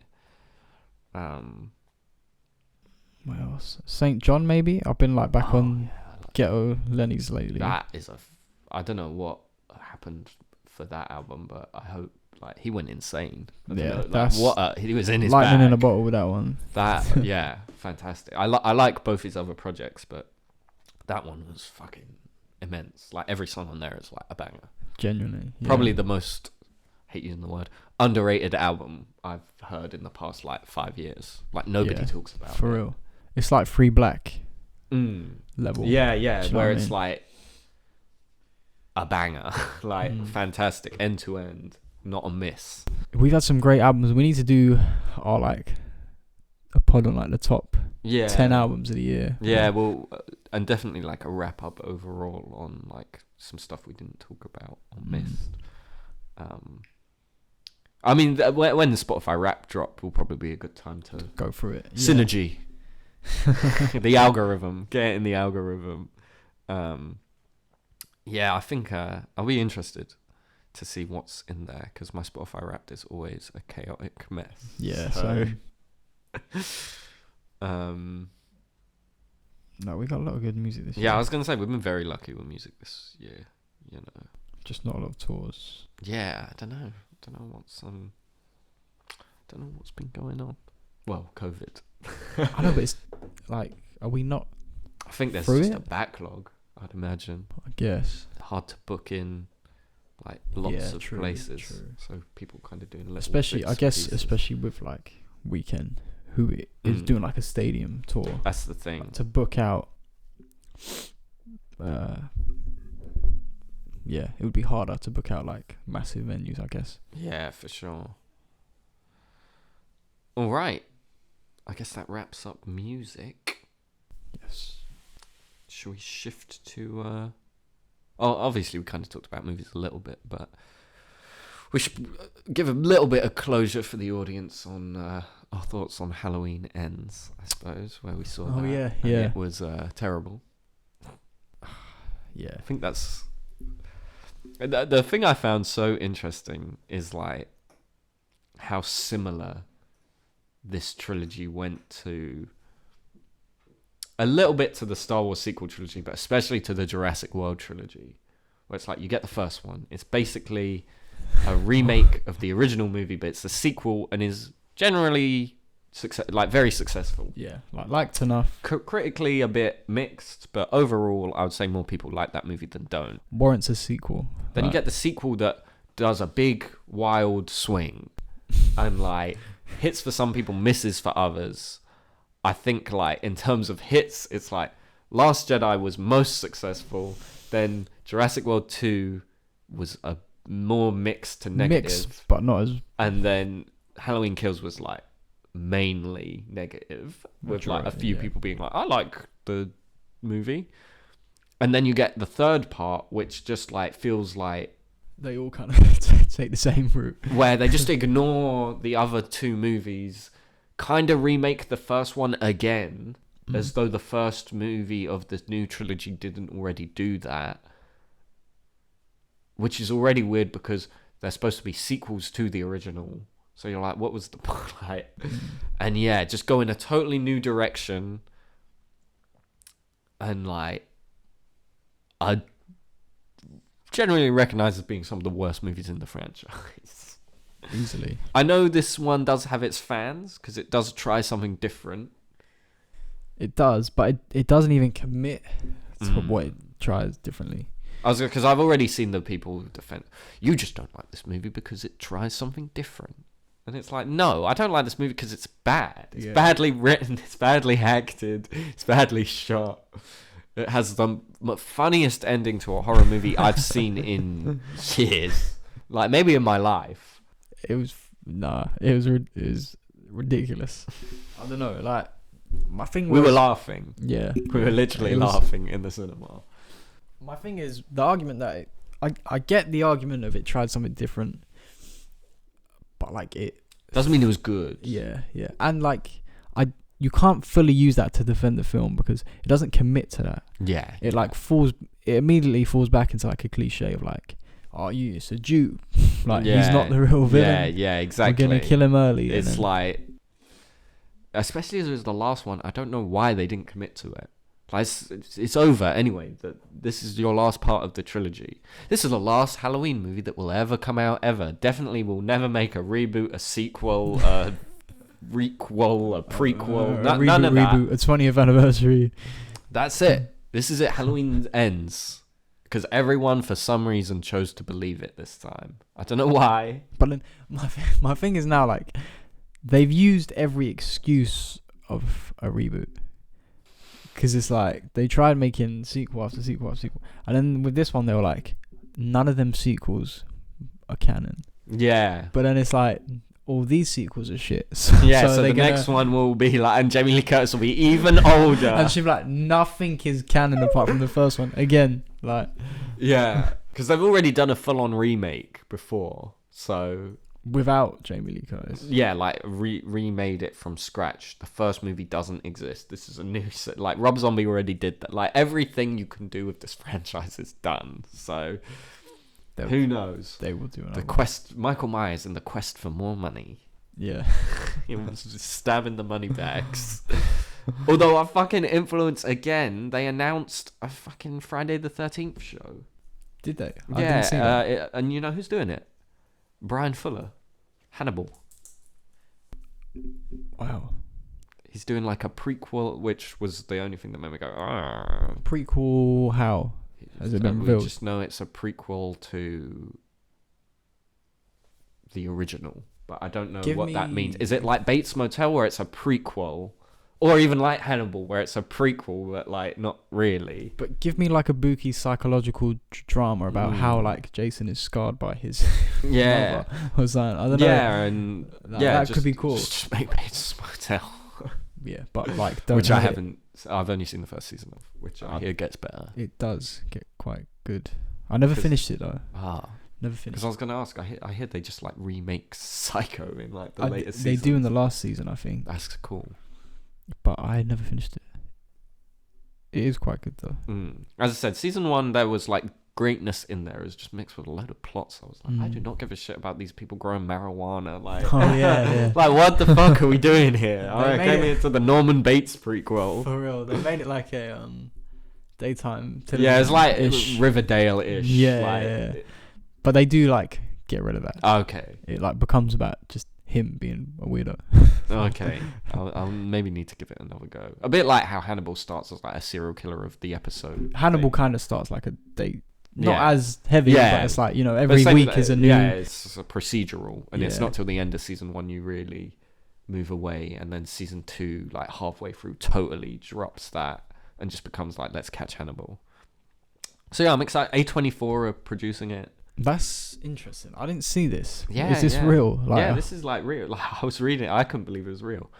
I need to Google this. Brian Fuller said they have the rights to all of Friday the 13th, which surprised me. Interesting. Isn't there like beef? Such a big legal dispute. They have apparently rights. He can use like Jason, like real, not just baby deformed head Jason, like Jason with the hockey mask. That's big. Hannibal, like the guy that did Hannibal, is doing the Friday the 13th thing.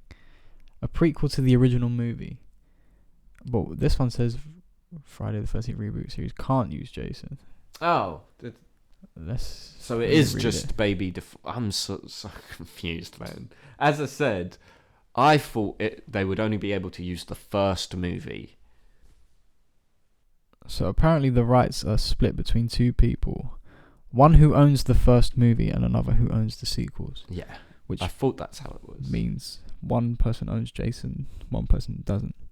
Well, one person owns Jason, the kid in the water. Which is in number 1. In number 1, Jason is a ghost baby in the water with a deformed head.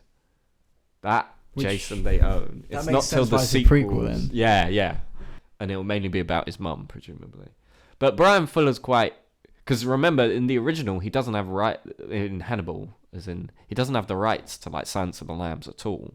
And he still found a lot of ways that, like, around that. But he did have Red Dragon. Yes. And I mean, here he has the first movie. So I wonder if he'll like try and find a way. Oh yeah, because they never do Silence of the Lambs, but they do a lot. I mean, they literally find like an FBI agent like trapped in a well. Yeah. In one of the episodes. And they like literally do Red Dragon from start to finish. So I'm intrigued. But then is it set in like the 30s or the 50s? The original starts in the 50s. So is it set in the 50s? Is it a period piece? Unless it's like it is literally like Hannibal, where it's like a reboot. Or it's like literally like Bates Motel, where it's a prequel but it's set in modern day. Yeah, and eventually he'll just remake the first Friday the 13th movie. But this says it will take point before the first movie, which tells me it would be the 50s. But is that just them saying it's a prequel and it's like Hannibal and Bates Motel, where it's not really a prequel? Like sort of its own alternate universe thing that starts as a prequel. I'm intrigued. If it is just about his mum, like neglecting her child. Yeah, well, yeah, and slowly losing her mind. That could be interesting. Because like... But also like... There's that animal part of your brain that's like, I just want to see Jason Voorhees stab people, though. You know what I mean? True. But like, we'll see. It's a rights issue anyway, so... I wonder, because that Brian Fuller interview, he was clearly joking, because he was like, yeah, we're going to do 10 seasons, and in the 10th season, he'll go to space. So I assume he was taking the piss then when he said we have... An expanded prequel. Oh, okay, so that sounds like Hannibal and Bates Motel then. A24. Interesting studio to pair with. Yeah, because what have they done? Hereditary, Midsommar. Yeah, they do all the good. Yeah, all the good horror movies that come out. I have a fun story. So, I was in a situation where I had 3/4 of an edible, and was like, "Let's watch a movie." And I put on... The movie I chose was a movie I haven't seen before. It's a little movie we just mentioned called Midsommar. When was this? This was like October, because I was in a horror movie mood. I was like, I haven't seen Midsommar, let's give it a go. Off 3/4 of an edible. That must have been the weirdest shit.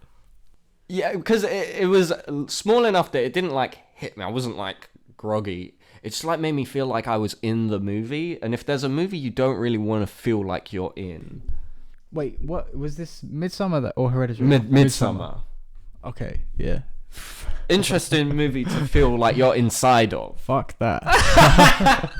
I will say, I thought the movie was okay. I prefer Hereditary. Same. It's a lot more of a slow burner. Yeah, and just like isn't really scary. It's just kind of weird. Yeah, but like really it's scary weird. when you're edible inside of the movie. Let me tell you that. Like when when they were like screaming, I felt like I was there with. I felt like I was with Florence. I felt like I was Florence Pugh. Ritual. Yeah, and she's like crying, and they're all like, ah! Like I felt like mate, it's so I was weird. there. It's so weird. It's such a weird film. Like, they're like, what? They're like throwing salt on him or something. Yeah, the spices. the only bit that like really fucked me up was the opening. Like, it's just so dark and What's weird. the opening when he like jumps off the cliff? Oh no, where her sister like kills herself and her parents. Yeah. And it's just such fucked up imagery where she has like the pipe in her mouth. I was like, what the fuck? I was ready for like Hereditary 2 at that point. I was like, this is gonna be a fucked up movie. And then like, it wasn't really. Like, it was weird, but it wasn't like Hereditary is like so fucked up. There's so many like scary scenes one after the other. It just like fries your brain. Whereas this is more just like, here's some weird shit. Yeah.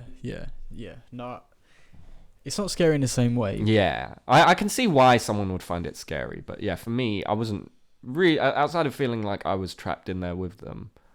Like when Florence Pugh has that scene where she's having like the bad trip, I was like, I'm right there with you. I was like, I've got you, Florence, same. I'm in here. This is a weird place, isn't it?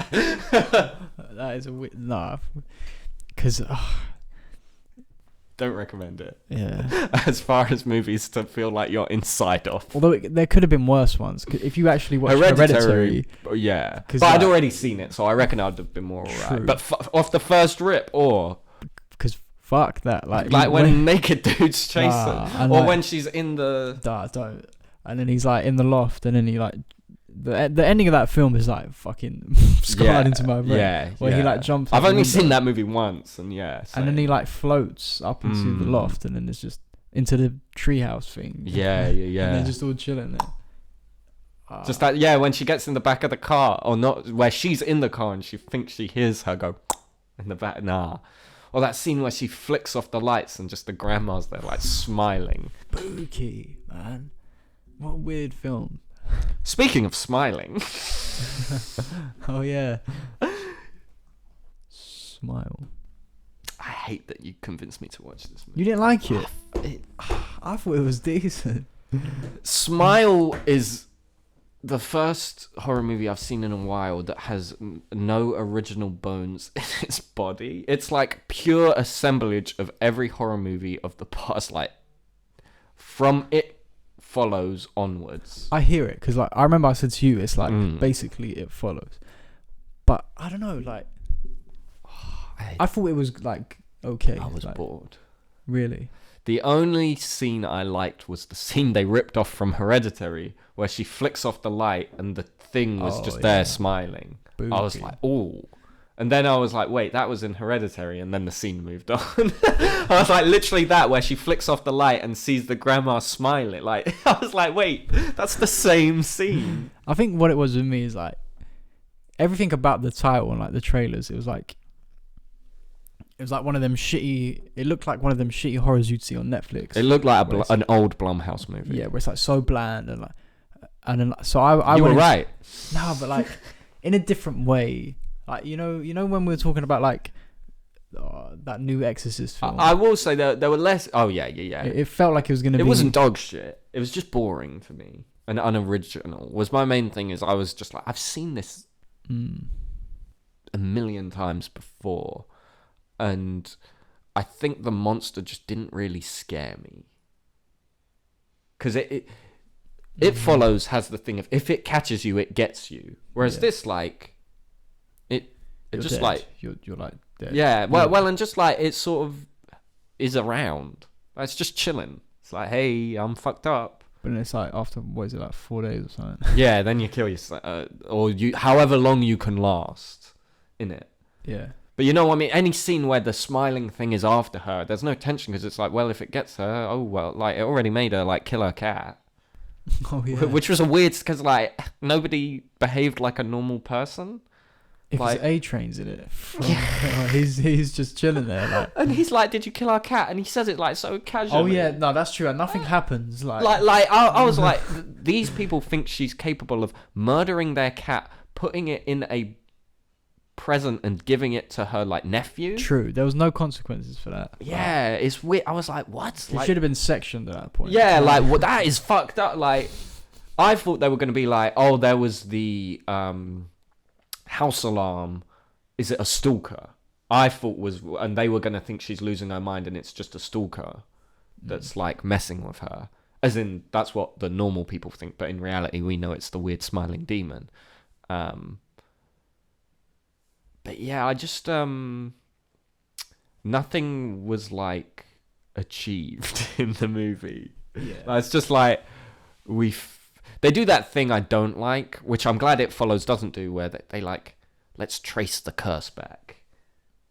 And it was like, I don't really care though. Like, I want to see you like survive it. Do you survive? The only movie I've liked that in is Ring. Like, that's the original curse movie where it's like, let's trace the curse back and figure out where it came from. That's the only movie where I've liked that in. Like, I like that in It Follows, it's like, this guy gave it to her and we don't delve back to like, oh yeah, I caught off this person who caught off this, like... Yeah. Because it doesn't... That's not scary at the end of the day. So when she was like researching it all, I was like, you're spending a lot of time doing this. And then it doesn't even fucking matter. She just fucking dies. Yeah. I was like, oh... I go 2 hours of my life. Like, I don't know. Like, I mean, Ring does that, but like, it didn't... That's so that's like 90s the original and 2000s the remake, so it like starts it where it's like, oh, you think they beat the curse but they didn't. Yeah, like it's kind of original then, whereas now it's like, oh, she thought she beat the curse but like obviously she didn't. And then she gets eaten by... Yeah, that was cool. That was a cool visual. I thought that was quite interesting. But even then it was just a tall dude from It Follows. It was just a tall dude. But when it like turns into Pennywise. Yeah, that was when it like pulls its... That was kind of cool. But yeah, as I said, every scene I was just like, I've seen this in this movie. So yeah, it didn't really... I want to know, what was the scene that you thought was like so fucked up? The ending. Oh, the ending. Yeah. Okay. When it like pulls its face off. Oh, okay. Just visually. Yeah, I see. I thought I would... Because I was wondering, I was like, is there a scene where like it like does something really weird? Like, I don't know. And that was the closest I got where I was like, oh, that's cool. That's a cool visual. And it looked, I think it was practical because I saw there were like puppeteers in the credits. Yeah. And it looked good. It didn't look like a piece of shit CGI. You know, like when you would see like, I've not seen Grave Encounters, but you know the trailer where it's like, and the CGI face comes on and you're like, that's not scary. I don't know. I think it's where my expectations were low. Mine were too. I got like a decent horror. Nah, but it wasn't that bad. Like it was just like. Oh yeah, as I said, it wasn't dog shit. I just was bored, and like will never think about this movie again. I had to look in my notes and go, oh, Smile. I forgot about Smile. Yeah, I did turn a bit more negative on it because. Just where I had to keep reminding myself it existed. I was like, oh, that fucking movie. I need to talk about that on the pod. The other scene I liked was where it was like in the closet talking to her when she's in bed. That was cool. Which part? What, where she's laying in bed in the dark and it's like, I forget what her name is, and it's like calling her. Oh, yeah. That was cool. And she just like turns over. Like, that was so realistic because I was like, yeah, that's what I would fucking do. Like, fuck that. And that was kind of I've not seen that in a movie. There you go. I had one original scene. One original idea. But winning boys. Yeah, I think that the other thing is just like someone smiling isn't very scary. I know, and that was my thing. Like when I saw the trailers, I was like, that's such like a, you know, like if you're like when you're we need to think of like a scary thing. No, it smiles. Or like when you're 15, you're like you'd be like, oh boys, what if you like woke up and there's just someone smiling? Yeah, You know what I the mean? smiling man. Yeah. Literally that. It's like such a thing. Well, and like, so I was like, what's something people can easily replicate? Like, you know what I mean? A bit like standing in the corner in Blair Witch, or like, oh, you want to freak out your friends, you just start smiling bookily at them. But yeah, it had good marketing. Oh yeah, marketing, and I like I like when horror movies make money. Yeah, We've had a lot of horrors in October, to be fair. Yeah. None of them were very good, unfortunately. Although Barbarian, I've heard, is sick. Yeah, which I need to watch that. That looks quite good. Yeah, the trailer for that looked fucked up. In a good way. Yeah, because obviously recently with COVID and that, we haven't really had a chance for any like horror movies at the cinema. So, I started that Midnight Club, the Mike Flanagan thing. Any good? It's okay. I think my thing is like Midnight Mass was so good. This just isn't as. Yeah, this is more like Haunting of Hill House or whatever. Whereas it's okay. Because I like Mike Flanagan. I like his style. I like how like deep his stuff is. Like I went to my barber's. I was super hungover as well. Like, so imagine being sat there with the fucking this is in my ear like that. That was a mistake.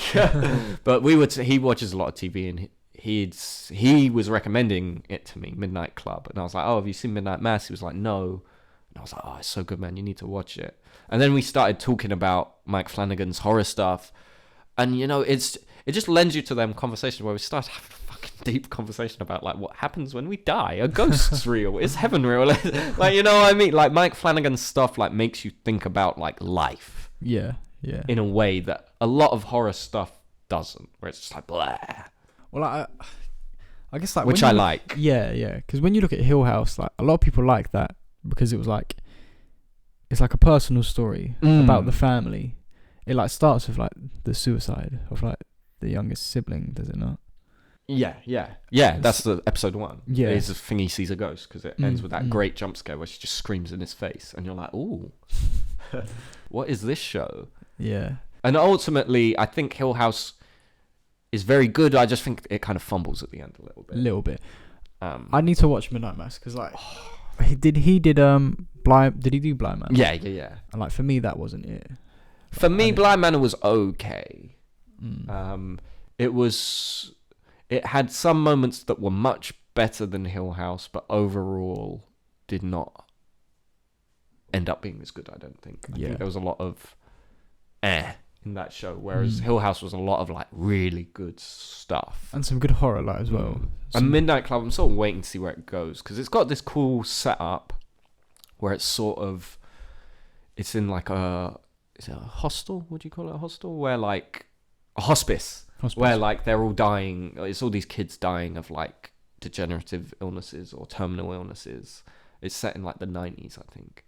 And they all like gather and tell like horror stories to each other at like midnight. Oh, that's Midnight okay. Club. But also there's like stuff going on in the place they're in. Like the hospice is like, there used to be a cult there, and like one of the girls is seeing ghosts. Like, I'm sort of waiting to see where it goes. And it's okay. I think the acting's very good, as always. Like, Flanagan knows how to direct. But, yeah, I don't know. I feel like some of his stuff is sometimes better when it's I don't even know. Like, a bit less... Because, like, I feel like sometimes he spells it out for you. You know what I mean? Like a ghost is this, a ghost is that. Like he'll tell you that it's a metaphor sort of thing, and you're a bit like, I knew, okay, man, I get it. Yeah. And his style is very wordy. You know what I mean? Like in Midnight Mass, there's like a 10-minute scene where the two people just like monologue about like what happens when we die, and it's like one of them's Christian and one of them's an atheist, so they give. And that's it. And you're riveted because it's a fucking masterpiece. Whereas in some of his stuff, sometimes that doesn't work, I think, where you're a bit like, okay, cool, man, but like, why? Yeah. Well, why did I need that? Yeah, watch Midnight Mass. I think that I will be hard to top for him. I think I should, because I really enjoyed Hill House. I thought that was like a strong show. I think Midnight Mass is way better than Hill House. Midnight Mass is like if Hill House didn't like fumble. That's good to me, because like I don't know. Because I mean, I went into Midnight Mass knowing nothing about it. I was like, oh, Mike Flanagan's new thing. I was like, I like Hill House. Blair Manor was okay. I'll watch this. And then I was like a few episodes in, and I was like, I think this is a masterpiece. I was like, I think this is the greatest thing he's ever made. I do. Because I didn't even know like what it was. Because you don't, do you? Not really. Not apart from the conversations we've had about it. Yeah. I was gonna say, because like I was like, is it a ghost thing? Like, is it like a weird cult thing? Like, what is it? Like, and then when you realize, there's like an episode where you go, oh, and it's so like it suddenly all the places will fall into like, it just makes all sense. the pieces will fall into place even, and you'll be like, oh shit, this is what it's a show about this, and you're like, that's fucking sick. You're making me want to watch it. I'm telling you, it's the best thing. If you like Hill House, I don't see why you wouldn't. Like, so long as you go in expecting like it's Mike Flanagan, it's gonna be kind of slow burn, a lot of monologues. Like, if you go in wanting that, like a good drama with like horror elements, I think easily the best thing it's done for me. I think it's also shorter than the others. But yeah. Have you seen that Del Toro show on Netflix? No, I haven't. Have you? I've seen most of it. I think I'm like, what? I think there's only like 8 episodes. I was gonna say it's not super long. I've seen like 5 of them. Good. It's mixed. Yeah, mixed bag. Like, I mean, it's anthology, isn't it? Yeah, and like each episode has a different director. But like some of it is cool. Yeah. Like some of it is quite cliched. Oh, really? But there's a few cool ideas in there. Like, okay. I don't know how to describe it. It's because I know some are like adaptations of other stories, of like short stories. Yeah. So I've been meaning to. I think I'll finish Midnight Club then, because where that was sort of, it's not as much an anthology thing, but there is an anthology element to it. I was a bit like, am I just going to be watching 2 anthology shows at once? So yeah, no, I do want to give it. I mean, it's Del Toro at the end of the day. Like, I'll give it a watch purely for that. Yeah, some of it is quite like cool and different. Yeah, I know some of the directors in there. I was like, ooh. But yeah, I'd recommend just as like something to watch on the side. Yeah. It wasn't groundbreaking, but yeah. Don't go in expecting like. Well, I mean, because I already just because I knew he wasn't like personally directing them. Yeah, all, he's so more just like he's kind of like presenter, right? Yeah, as it, like kind of like the Twilight Zone. Yeah. Goosebumps. Yeah. Or Tales from the Crypt sort of thing. Yeah, he's that guy. Okay, I'll I mean, yeah, I was definitely gonna give it a watch anyway, but yeah, I'll need to get actually on that. You still haven't watched Andor, have you? No, is it finished now? No, there's one. Next week is on Wednesday. It's the last episode. No, I'm waiting. I'll wait till it's all out now. I've waited long enough. Like, I'll just say it's great. I've heard best a lot thing, of good things about it. Disney might have done with Star Wars.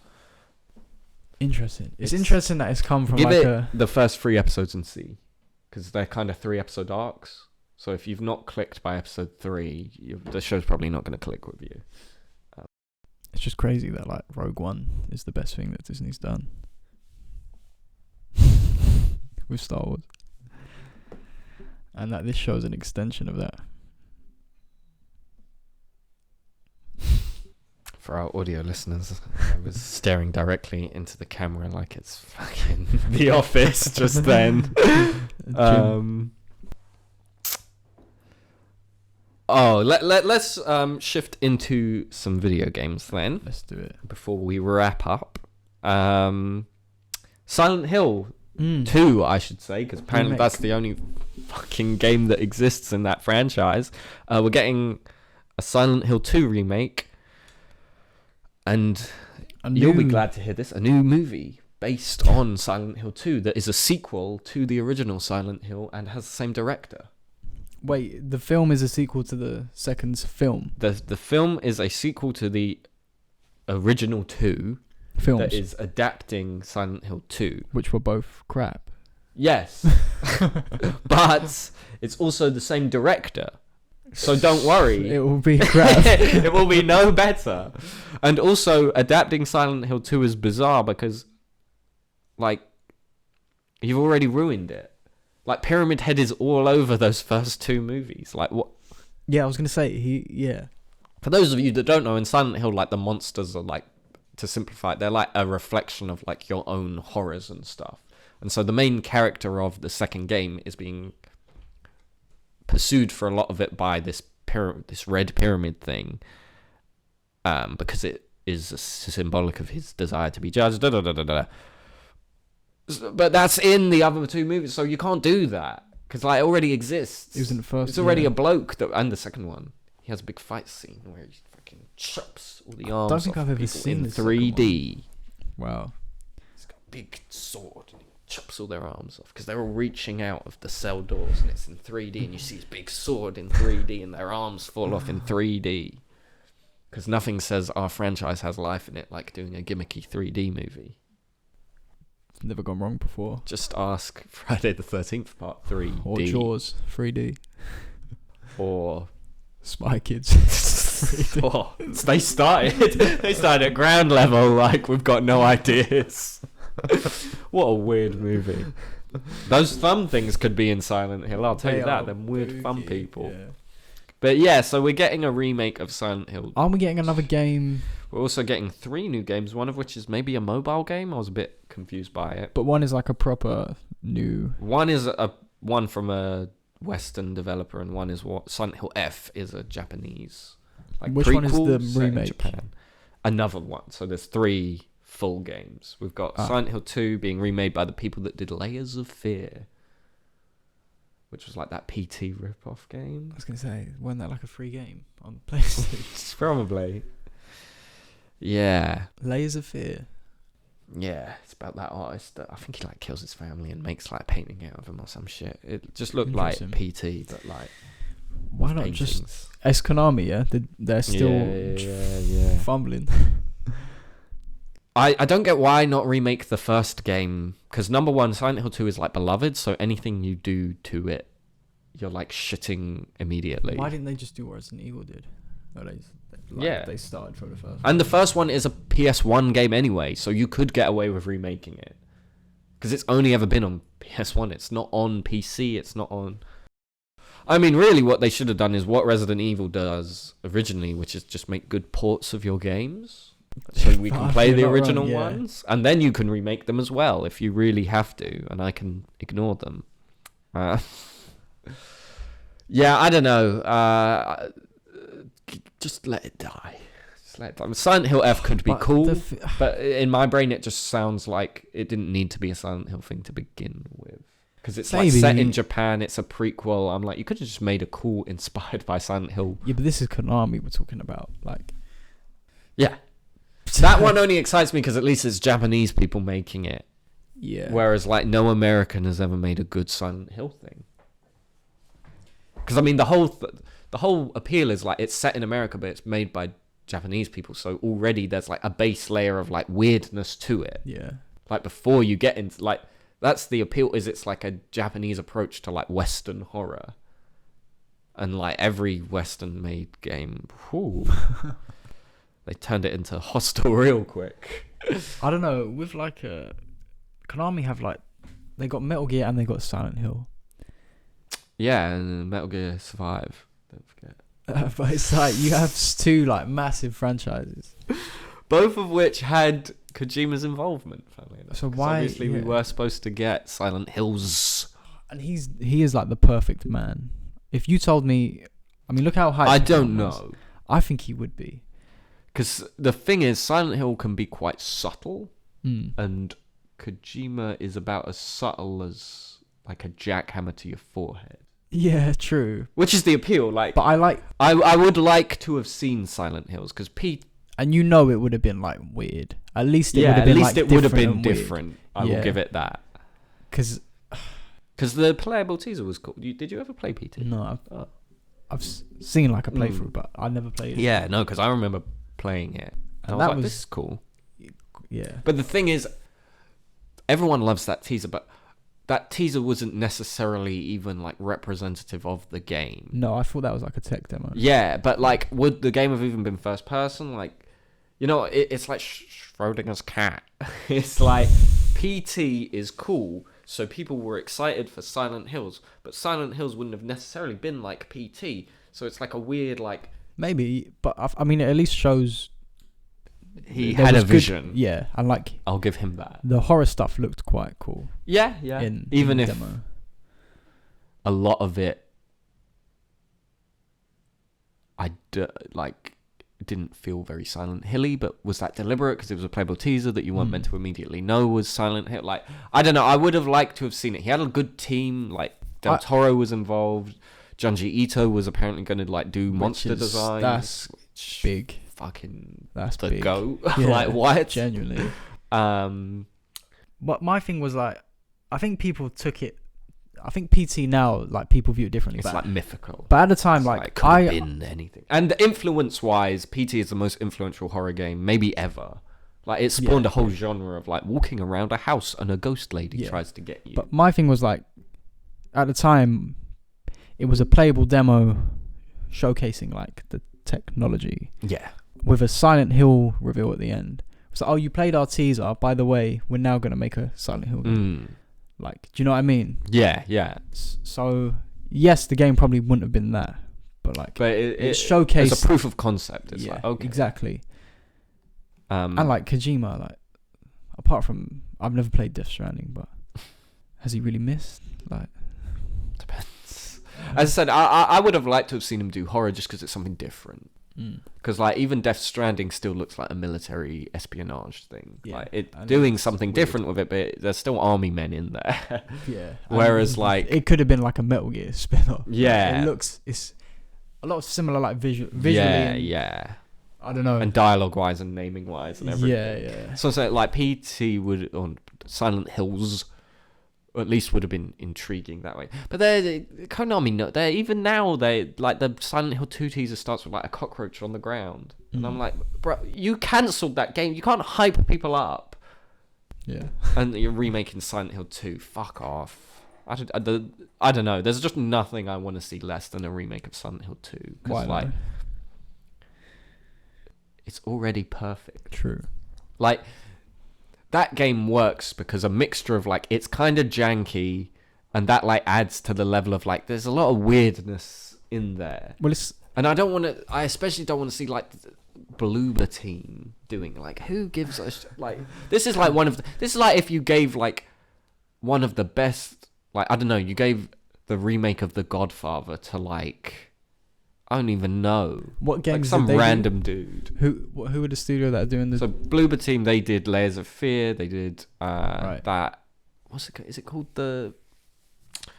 I can't remember what it's called, but it was basically a Silent Hill style thing where there was like a normal world and a weird fucked up world. It's called The Medium. And yeah, I don't know. They just nothing about them screams passion. It just screams like money. I want money. I'd have been more excited if they were like, Konami were like, we got the original Silent Hill team back together and like are letting them make a game. Except they wouldn't do that because they stopped because they were like, the story's over. It's finished. Silent Hill's over.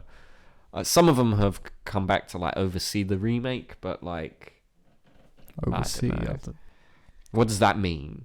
Like at the end of the day, are they just going to be like, yeah, it looks good? I'm not being funny. Akira Yamaoka, who did the music, has done the music for like all the Silent Hill things, and like that doesn't mean it'll be good. Like, okay, the music will be cool, but like I'm pretty sure he does the movies. And you know what? Why are they making another film though? Because Silent Hill, they literally looked at Resident Evil and went, "Oh, they're making a lot of money. Yeah, can we do that? Let's remake." They literally copied them, like more films and a remake of like the second game. Yeah. But yeah, I don't know. A bit lame. I think. Mm. As I said, Silent Hill F, I'm like mildly excited for because I'm like, at least it's something different. I just want like weird, good horror games. Yeah, so I want something to like challenge Resident Evil because I think that will make them keep making better games. Because they're the only ones. Like, and 8 was like, from what you say, a fucking masterpiece. And it's like probably it's very weird. And I mean, the different. influence PT had on Resident Evil 7. Yeah. And even 8 with the weird. Because they even did the same thing as PT, where it's like, here's a playable teaser. Yeah, like, yeah. In a like weird dingy house and it's first person and like super realistic looking. Like, yeah. PT was like so good it made Resident Evil go like, oh shit, let's make horror games again. And then like they just Konami and now like, oh shit, let's make horror games again. Let's remake our best one. Yeah. Let's make another film. That is also the best one. Like, we'll make a sequel that is... I don't fucking know. Who cares about another... Just reboot it. That would have got me more excited. Cool. Like, if they were like, yeah, we're rebooting, we're doing the first game a movie. Again. But, like, properly this time. They're not going to be My thing weird is, like, Christians. Yeah. The idea extends so far. Like, the concept of Silent Hill. You could do, like, a lot of things with it. Yeah. Yeah, I mean, there is so much creative potential. It's a town that like shows you your worst nightmares at its core, and there's like sometimes a cult involved, sometimes like whatever you want to get down to. The core of Silent Hill is the town. It's a foggy town that has weird monsters in it that are like reflections of yours or someone else's nightmares. Cool. Is the second film like related to the game? Yeah, it's sort of a loose adaptation of the third game, which is a direct sequel to the first game, so it sort of makes sense and like does it all but like shittier again, and it's in 3D. Why? What do you mean why it didn't even come out in like that weird 3D era off and like the fingers fly at the screen. I thought 3D was like that weird 90s gimmick. No, but remember there was that brief period where it was like Clash of the Titans after Avatar. True. Is that whereas everything's got to be 3D, and My Bloody Valentine 3D, Piranha 3DD. Yeah, that 3D goes through like weird cycle. There was one in like I think the 50s where it was like really. I was scared because Jaws 3D was like 90s. Yeah. Or like early 90s, late 80s, one or the other. And so yeah, it's weird. 3D like comes back every like 20 years or so. So it's I'll see you gimmick, in 2030 when it's 3D. 3D, man. Well, they're trying to push that 4D on us at the moment, and I will refuse to ever watch a movie where every now and again I get sprayed with water. Just relax. What happens during Black Panther 2? Do they just drown me when they're in not whatever they renamed Atlantis to? I can't remember what it's called. Because I guess they didn't want Aquaman comparisons. Namor? Yeah, Any Namor. Good? Any good? He's cool until he does the like standard MCU. I was on your side, but now I want to like murder babies thing, and then you're like, okay. I don't know why they keep doing that. Where it's like I'm a very relatable character until we talk for 5 minutes, and I reveal I actually want to like murder the planet. Oh, like Wanda. Yeah, like Wanda, or like the lady in Falcon and Winter Soldier, or like any number of like people say Killmonger, but I was like, no, Killmonger was always kind of an op. Like, and even then, like you can see an argument for Killmonger. Yeah, but like he was always like a murderer. You know what I mean? It's not like the. To me, the MCU thing is where it's like I'm a good person, except I'm happy to like kill everyone, and you're like, oh, okay, we're at this part of the movie where like the villain is revealed to be the one person the villain was always going to be. It's like it's either that or they're just like a generic villain. That's the only two villains the MCU really does. There's nothing else. You know that guy? You know in the Incredible Hulk. Who? Tim Roth? No. He's the one that he's teased as. Oh, the leader. Villain. Yeah, the leader, he's coming back. He's coming back. Yeah. Is it Thunderbolts or Captain America? Might be Thunderbolt. I can't. Is he like the villain thereafter? But yeah, he's coming back after like 10, 12, After appearing 13 in years. Four Stick as well. He was in that. As Another villain. He was set up to be the Mole Man, but like I think he just fucking died in a reshoot. Mole Man. Yeah. Wonder who they'll do for the guy from Incredibles. Yeah. What's his name? The Underminer. Talk about an unneeded sequel. Incredibles 2. I've never seen it. Keep it that way. Just didn't need it. Do you like the first one? I love the first It's that again, but not as good. one. Except rather than him going and like doing superhero antics, she does. It's literally just that is like control, like whatever to replace text. Mr. Incredible changed to Mrs. Incredible, and vice versa. The animation is fantastic, though. I'll give it that. Like you can see like the individual hairs on like Mr. Incredible's arm. It's like crazy. Cool. Like the difference between that and the original. It's crazy. Goated. Yeah, obviously. Although I don't think it's definitely not my top 3 Pixar. Probably is 5th. What is your top 3? Top 3 is for me is Toy Story 2, Monsters Inc. Up. Up is a good one. For modern Pixar as well, like undefeated for me. Toy Story. Like the sort of post-Cars era where they started having misses. Yeah, I prefer 2 to 1, Toy Story wise. Same, probably. Yeah, you get the fucking airport chase, like when the Al's Toy Barn. What's yours? I don't know. I don't know. I do really like Incredibles. I've got like nostalgia for. Same. I watched that, and film, it's like, superheroes, so I do like it from that perspective. Because what else? What else is Pixar? Is Finding Nemo Pixar? Yep, that's a good one. That's probably 4th. That's a goated one. That's the thing. That's the thing they had for a while. They had the world in their palm. And every now and again they come out. You're like, oh, Inside Out. That was a great movie. That was decent. Yeah. What have they done recently though? I haven't, because they've all gone straight to Disney Plus. They did that. Is it Soul? I saw that. It was okay.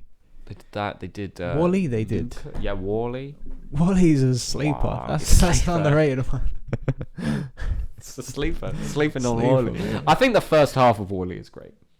When they get to the spaceship full of humans, like lose me a bit, because the animation's so good. Then you see like these cartoonish like humans. Yeah.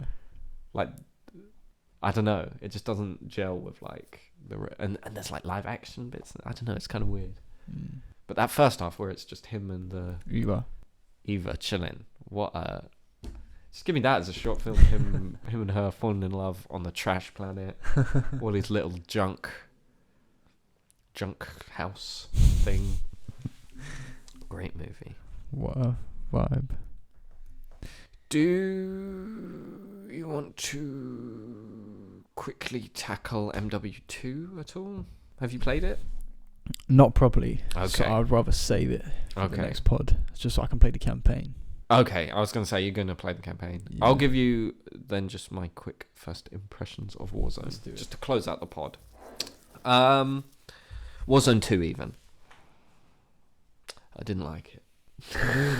I will admit this was one session and I was having like issues with my microphone that were kind of distracting me for bits of it. Because like I didn't realise there's a microphone in the controller of the PS5. Yeah. And I think it was getting confused between that and my microphone I'd plugged in, so it kept like dropping out and it was very jarring. The map's okay. I need to play it more to get more of a feel for it. The Gulag is terrible. What an awful change. So it's 2v2 and halfway through the jailer drops in, who's like a juggernaut, and if you kill him you all escape, I think. But like the 2v2s aren't your teammates. So you're with a random player. So that guy can die and you kill the other two and he still gets to respawn to his team. Even though he dies in a 2v2. Yeah, and even though like you carried the team, you're basically helping another team get their player back. Why did they make it 2v2? I don't know. I get it if like you just so happen to die at the same time, but like the chances of that happening are quite high. quite low. Like, how many like of your whole team wiping and also loading into the same gulag? Like, no, I know, but and also because it's 2v2, you get more cheap gulags where like it just releases you after a minute because it couldn't find 4 people. Yeah, why would you make it 2v2 though? No, it defeats the whole point, and it's just like overcomplicated. Like the gulag was simple. It was in the showers. It was a simple like 3-lane thing with it was meant to, like this has like different levels, and it's so distracting. And then this Juggernaut AI drops in and like has a chain gun, and you're like, what the fuck is going on? From what I've seen, and it's pistols only because you respawn with a pistol. So how do you kill a Juggernaut with a pistol? Is he like that's the point. easy to kill? No, he's beefy. I've never managed it, and I died a lot because I'm shit. My thing is like, from what I've seen, they've just overcomplicated it. All of it. Looting is bare long, like. Oh. But I don't know why you would overcomplicate. I thought the whole idea was it was accessible. To me, it's I'll give it a few more sessions, but initial impression, I was like, this is way too complicated. That's worrying. Yeah, but we'll see. I mean, the beauty of Warzone is you can tweak it. So we'll see. I mean, we'll have a session. We'll come back next pod with like a bit more. Yeah. I need to play it. To be fair, I haven't really played it at all. Yeah, I was gonna say I haven't played the multiplayer. To be fair, I finished the campaign and Warzone 2. Thoughts on the campaign? Thought it was quite whack. But the best thing to come out of it is the ghost memes. You know why? Because he looks fucking ridiculous. Yeah, it's trying to tell this like serious war story. Then it'll just cut to that dude in his Halloween costume. His eyes look so weird as well. Like, I don't know why they got rid of the shades. Yeah. There's also 2 Call of Duty Ghosts references. In what way? Just tell me. There's one mission where you're on a rope and you're outside the building shooting in, just like in Call of Duty Ghosts. And there is a scene where, for reasons you're not like Task Force 141, and it's like, who are we? And Captain Price throws 600 balaclavas down and goes, we're Ghost Team. And everyone wears the ghost masks. And you become ghosts. This is Ghost Canon. Hesh, Logan, get the band back together. I was like, oh my, when he did it, I was laughing. I was like, Call of Duty Ghosts, of all things. The one COD game. Oh. What is a there game. like a no Russian type mission? No. I didn't think they would. They like the after credits scene teases it, but it's dumb. So the campaign wasn't good. Yeah, no, because it's weird. Because it feels like Warzone is canon, but nobody wants to like mention it because it was fucking ridiculous. Is that guy from the first game in the second one? Who? The American? No. Even though you meet Farah, she's in it. Rebel. She's in it for one mission to be like, hey, remember Modern Warfare 1? How it sort of felt like a total reboot that didn't really need Captain Price and that in. It was like, this game's the opposite. This game has like everyone from Modern Warfare 2 in it except Makarov. Like Shepard's there. Shepard. And it's so dumb because the second Shepard shows up, you're like, well, that's the villain. And he is. Spoiler alert, Shepard betrays you. Does he kill Ghost? No, because Ghost is too marketable. We can't kill Ghost. We've all got to become Ghost in one mission. What do you mean? You can't kill Ghost. That meme of him in the car. I'm telling you, but there's like 600 scenes like that. Because every time it cuts to Ghost, you're like, this is the most ridiculous thing I've ever seen. And also, his thing looks stupid though. Because it's like a mask. And he has skeleton gloves. He has gloves as well. He's got like a full Halloween costume. Why could it not have just been a belly like it is? Like in the original, because that one scene where he has it then and he looks way better. Well, everyone wears a belly. Even Ghost. It's just, even because Ghost takes off his ghost mask and goes, we're Ghost Team, and he puts on. His voice is better than Warzone, I'll give him that. Do you see his face? No. Because it's Ghost. Yeah. And like everyone just like fucking wanks off Ghost the whole campaign. Price is in it though, like yeah? breads him. Yeah, Price is in it. So, who do you play as? Soap, Gaz, and these Mexican special forces. I think that's it. I think it's just 3. Apart from one mission where you play as someone else. Did you like the first campaign though? I thought it was okay. I think I thought they should have just like rebooted totally, and like not had Price or anyone in it, and just done like. Yeah. Is it a sequel to the original 3? Sure, doesn't really matter.